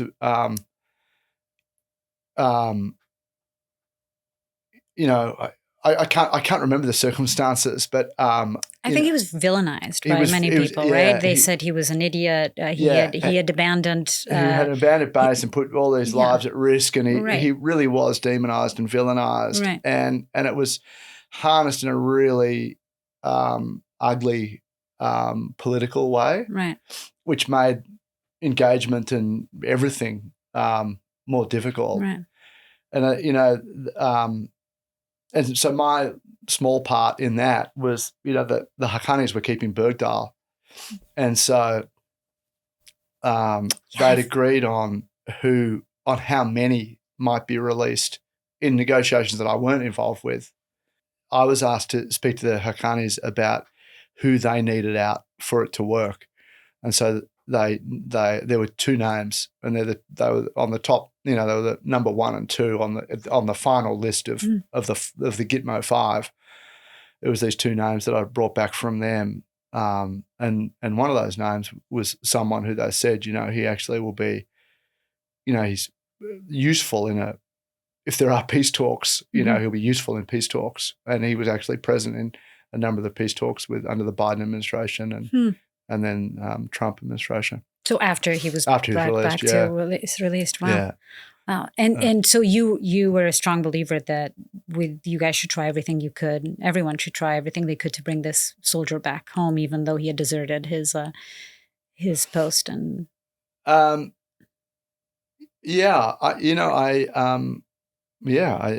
think that's right. Yeah, and you can hold people accountable for decisions they made and missteps or violating laws or whatever. Hold them accountable, but that's not how you hold them accountable. It's like allowing them to be tortured by. Yeah, it's interesting how the Haqqani network is a constant storyline in your life, right? In all these moments. In some way, it is because or actually I did in the all history that work, of Afghanistan too. The Norwegian government supported my work, and the Norwegians are so good at this sort of work, and they were also doing a lot of work on polio eradication, and so because of that, they, and this is over years, but I ended up building a program that sort of mirrored what I'd done in Afghanistan, building relationships of trust and engaging on to do it, in polio affected pockets around the world. So this is to allow vaccinators, right, to come in? Yeah, for safe passage for vaccination campaign and basic health. And so we ended up running, setting up a program. We started, the first expansion was Pakistan, which was really difficult because the TTP, which is a different terrorist group over there, designated group over there, are probably more criminal and less ideological and harder to reach, and they're more experienced of having leaders killed in drones, so they're a little bit, more skittish, and they can't travel and all those things. So that was difficult. But when I saw that was possible and we were able to get an agreement with the leadership over basic health, that's all. Just don't kill vaccinators and lady health workers, as they were referred to. And I was asked if I could do it in Somalia with Al-Shabaab, and that took some years, but we were able to make contact and have face-to-face meetings with Shabaab leadership, and at the same time, Nigeria had a real problem in northeast Nigeria, where you're familiar, in Borno State, where exactly bordering where you were caught. In Niger. And we were able to set up a health surveillance network to detect kind of acute flaccid paralysis in children up there, and engage with representatives of the leadership of Boko Haram on health issues. Right. And so, that became a career, and quite a meaningful career. And it was really refreshing for me to go from something that was really heavily focused around politics to something that was really focused around children's basic health and saving something lives. that was meaningful. Yeah, and you can see the impact directly, right? It's direct, impact, like you're saving lives. And it's practical, and it's geographic. Yeah, and you can measure it. Yeah, you're taking away all the sort of frustration and cynicism that exists in politics, and just focusing on actually saving lives by giving people access to health. And it was that the work you were doing in the Sahel as well? I am obsessed with that region, the Sahel. And not only is it also incredibly beautiful, and it feels very much like you're traveling back in time, but it's also so full of wonderful people, even in what's arguably one of the most dangerous areas of the world right now, swarming with terrorist organizations and kidnapping squads and all of it. It's still full of wonderful people. And when we got stuck in a coup, I made a very meaningful sort of friend there who did everything in his power, even to his own detriment and his own security, to try to get us out of there. And those are moments and people that you'll never forget when you're working in these environments. It's so, when you work in these spaces and these environments on these issues, it really does. I mean, in some ways you're working with some of the most difficult and tragic issues, and you see the ugliest things of humanity, and the other, it's just so uplifting, the people that you meet who continue to inspire and encourage and provide meaning. And that's been my experience too. Tom, that's such a great way of sort of almost finishing this conversation, which is, I think when we work in the environments that we work in, I think people often think that we must have a horrible view of the world, and we just, sort of a negative view of humanity in general. But that is not my experience. And I often say how I've had the privilege of traveling to the edges of our society and still finding people that are redeemable and relatable. And that's really given me sort of hope in humanity. What is your view on that? Yeah, my view is, I mean, I share that view, full stop. I think it's really interesting, your point on relatability. One of the constants has been, whenever I've facilitated a meeting between an armed group and a US government delegation, both go in feeling like the other side is going to kill them or detain them. And at the end of the first day, both sides, but particularly the government side, says, I just never expected that they would be relatable. I just never kind of thought of them as humans like this. And can you believe he was just talking about his family and his wife and his this and his this, and as part of that narrative story, the enemy narrative is a really powerful thing. And I think that going beyond that is has there's a human connection that we can all have if we choose to, or not. And but I also think that I've seen a number of people who have become very, very cynical and hardened by this. And I think that there are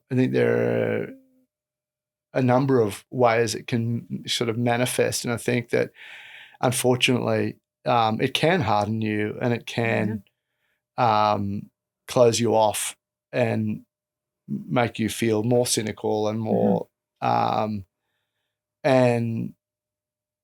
and there are times, where for me, I've felt more cynical, but the human element is always more uplifting. But I think the weight of what we do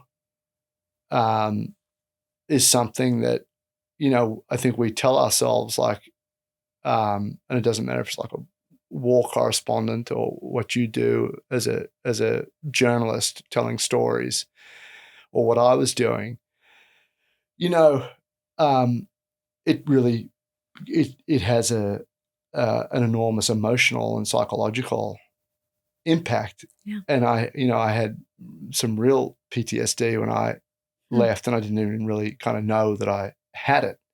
And that took kind of time to work through. And I don't think it at that point I wasn't more cynical or more hard. I just think that I was probably struggling from making sense of all of it. How did you realize you had PTSD? Like, what were the symptoms? Oh, they were pretty. It was at a time like when, I couldn't sleep. I was sort of, and I've never really been, I've never sort of been into medicine. Like I don't take Tylenol or, I'm just like, I haven't really done that. And sleeping medication with all my travel, I never took. But I was taking like some sleeping medication towards the end of my time in the Southeast, and I would take it and I'd sleep for maybe 4.5 hours a night. And I was drinking, more than is healthy. I would go on R&R and I would just immediately kind of get sick. My body would just kind of collapse. And so I kind of knew that I was under pressure, and that I didn't want to feel like this. But it's not until I really, and so I think that's what made me feel like, I need to leave this, and I want to leave the UN. I don't want this. It's an extreme environment that you're part of, and you normalize everything so it doesn't look extreme or sound extreme, but it is extreme. And when we left the White House with George W. Bush, and my boss said, how old are you? And I think I was 32. And President Bush was really interested in the work he'd heard from Condoleezza Rice about the work that I'd done with the tribes and Haqqanis. He was really engaged on that. And Kai said, when, like I'm 60 something, but I think that, in 10 years you should be where I'm at now. And in my head, I just thought, there's something that's gone wrong with my career. Like, I don't want that for myself. I actually want a family. I want to feel healthy. I want to be surfing. I want like all these other things.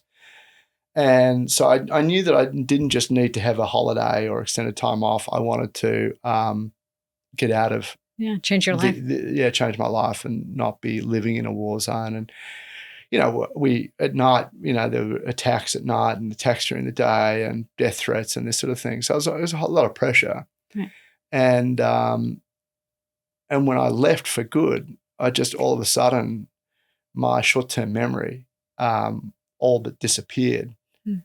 And so I would lose my watch or car keys or phone like multiple times a day. And drive everyone crazy, including myself.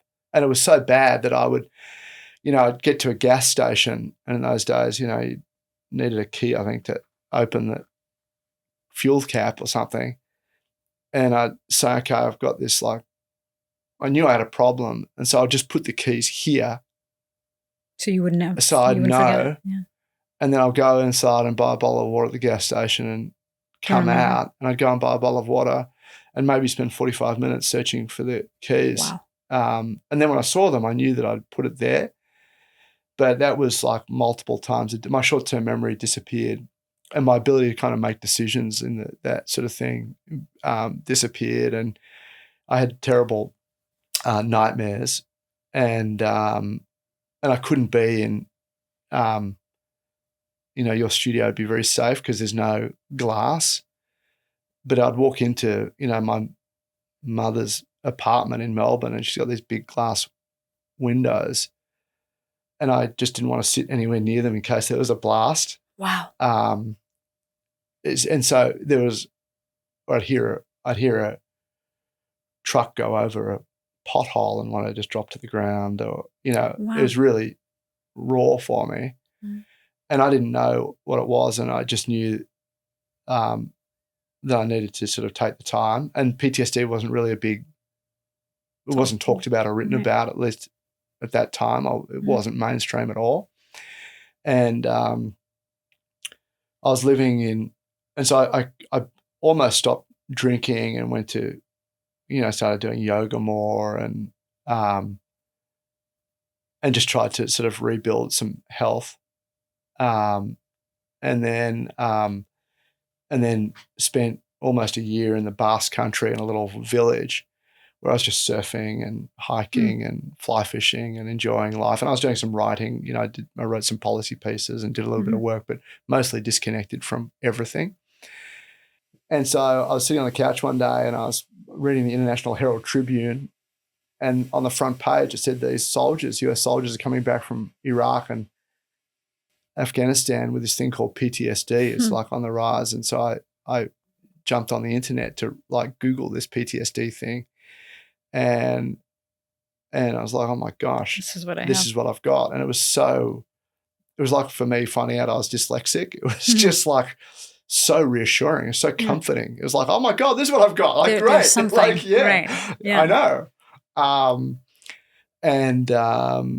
And like these things, they, I think they make you feel more human and soften you to others and connect you to others. And did you do therapy? I have done therapy, but I think I was really fortunate where I think that most of my, healing, if you want to call it healing or decompression or whatever it might be, was I had the luxury of kind of removing myself from society and living in a little bubble, and then becoming aware of what it was and how it manifested, and just knowing that it would sort of pass, because the very things that your body is in survival mechanism in those environments that you're in and I was in, and they're very, very important mechanisms that are firing, boom, boom, boom, boom, boom. They keep you alive. They keep you safe. And just because you're now living in Melbourne or Lisbon, right? You can't your turn body those doesn't off. say, right. okay, I'll switch that off now. Right. They're mechanisms that your body's learnt that you need to have firing to keep you going. And so I think it took a bit of time. Yeah, I'm sure. I'm thinking back now, Tom, and it's what I said, even though it has been my experience, it can sound a little glib because obviously my experience is so different than yours, because, I did not live in a war zone for so many years. I did not see some very close people die and bombs going off constantly. So this has not been my experience. And well, lucky you. No, I know. Yeah. And I think maybe if I've had the experience that you've had, I would be in a very different position.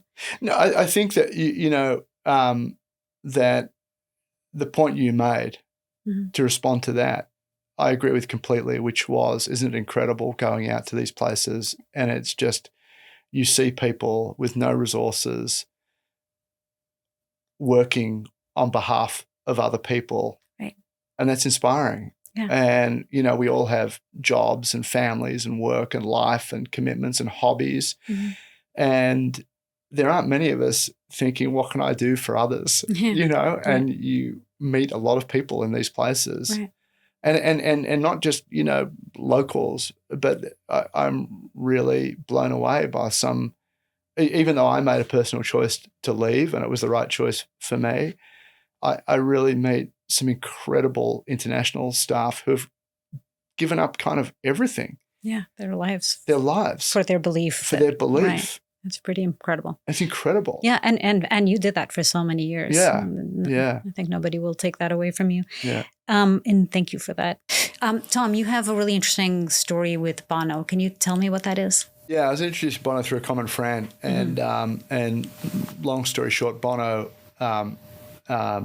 through that introduction, ended up with me in Oslo at a meeting for mediators, and he shared with me a really interesting story that I've carried both professionally but also personally since then. And he said that I don't have a lot to offer in terms of insights into mediation and international conflict. And he said, but I was close friends with Bill Clinton, President Clinton, and that Clinton occasionally called him for advice on what was happening in Ireland with the IRA and the conflict there. And at one stage, Bill called him and said, Bono, I'm thinking, I've spoken to my staff and Tony Blair, I guess it was, right?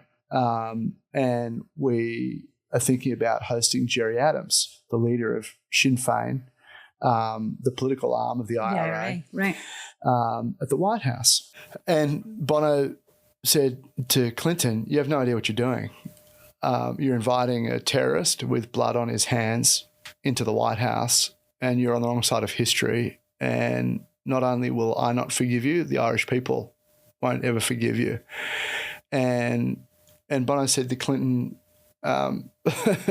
chose not to listen to him and take his advice, and he invited Gerry Adams to the White House, and they had a constructive meeting.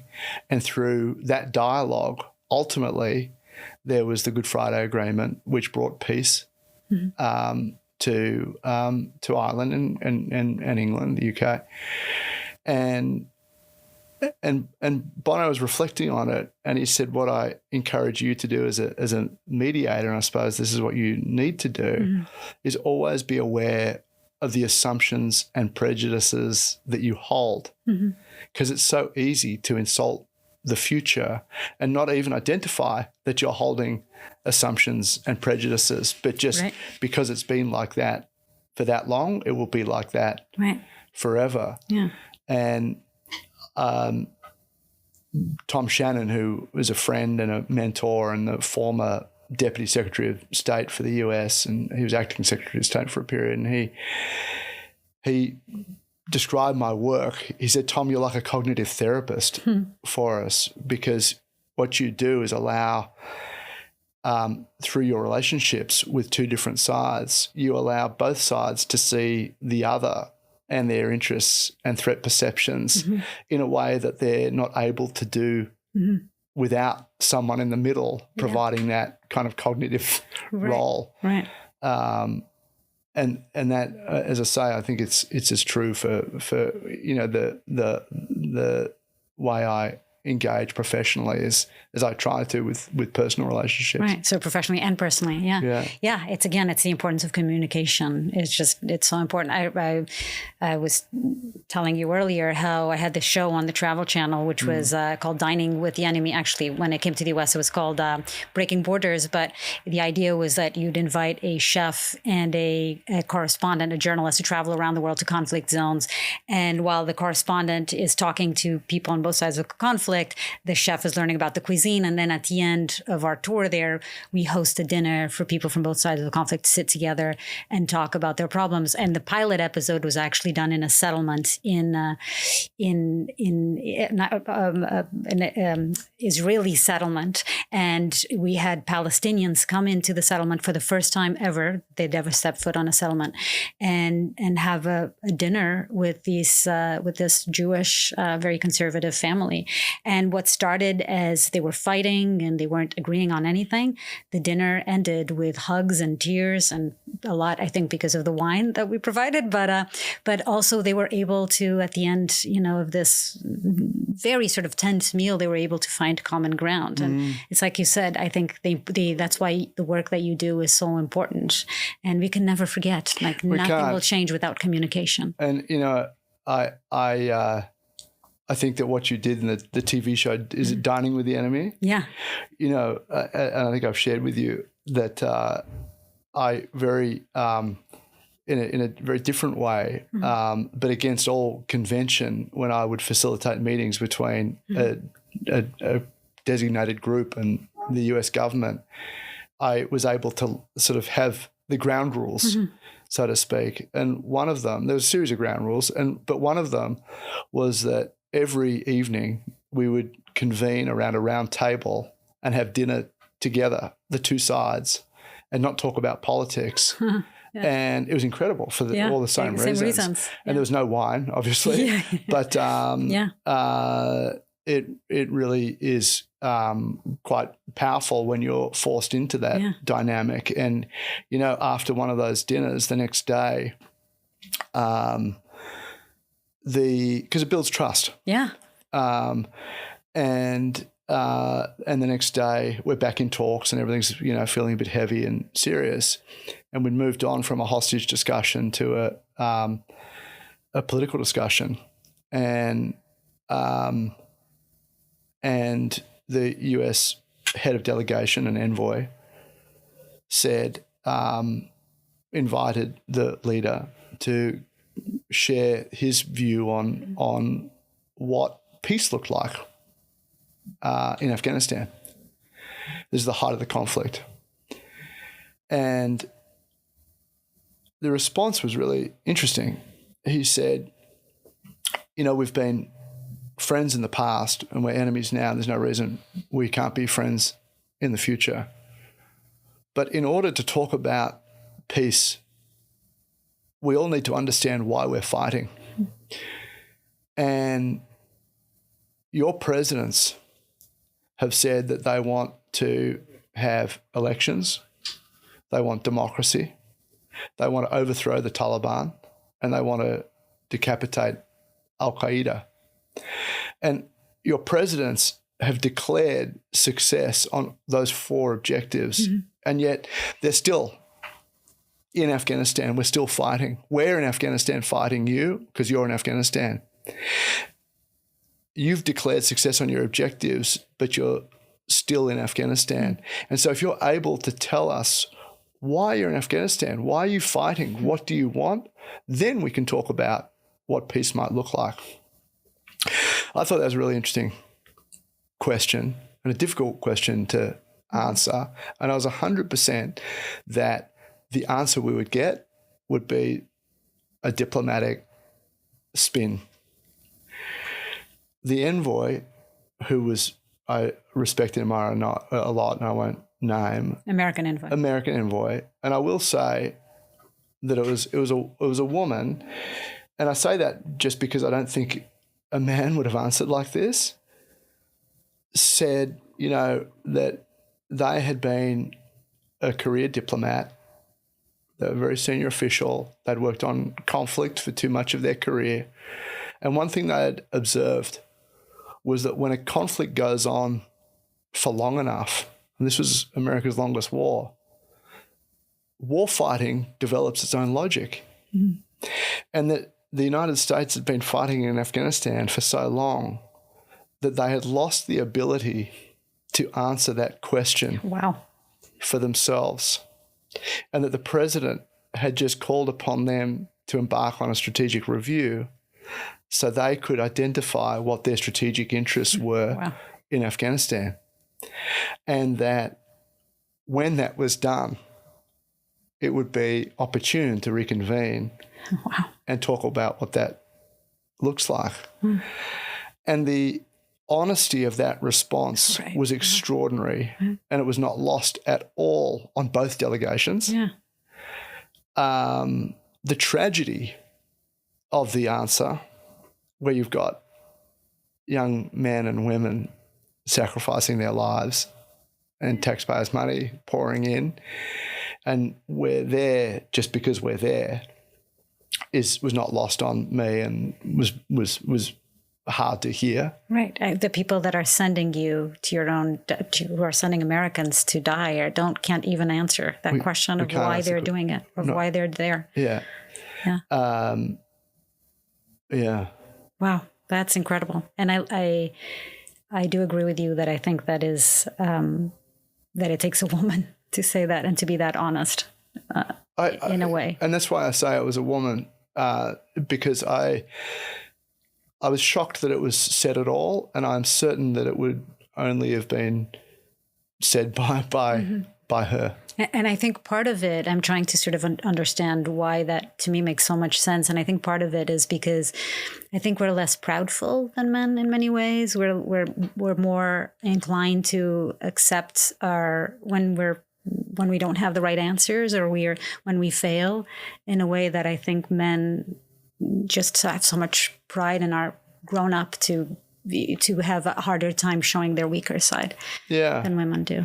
And I also think in that dynamic, there can't be a peacock, right. Battle dynamic. Right. I think it was a really sincere, someone who does that, they are really extraordinary at representing their country, because they're out there seriously exploring paths to peace. Yeah.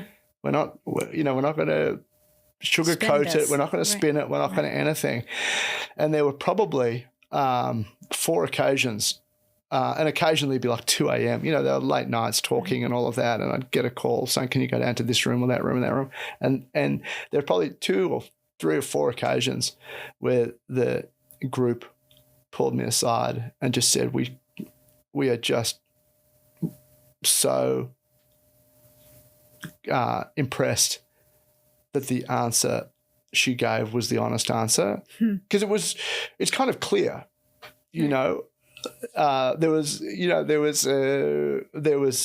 something obvious about the fact that none of us really knew what success looked like, right? And that was the problem, and that was the dilemma for every president in Afghanistan. But nobody wanted to admit it. But no one wants to admit it, and you got to admit what the problem is, and everyone remembers The Art of War. Everyone remembers the first part, which is know your enemy, and everyone forgets the second part, which is know yourself. And I think what she was doing is just sort of being very open of, this is us.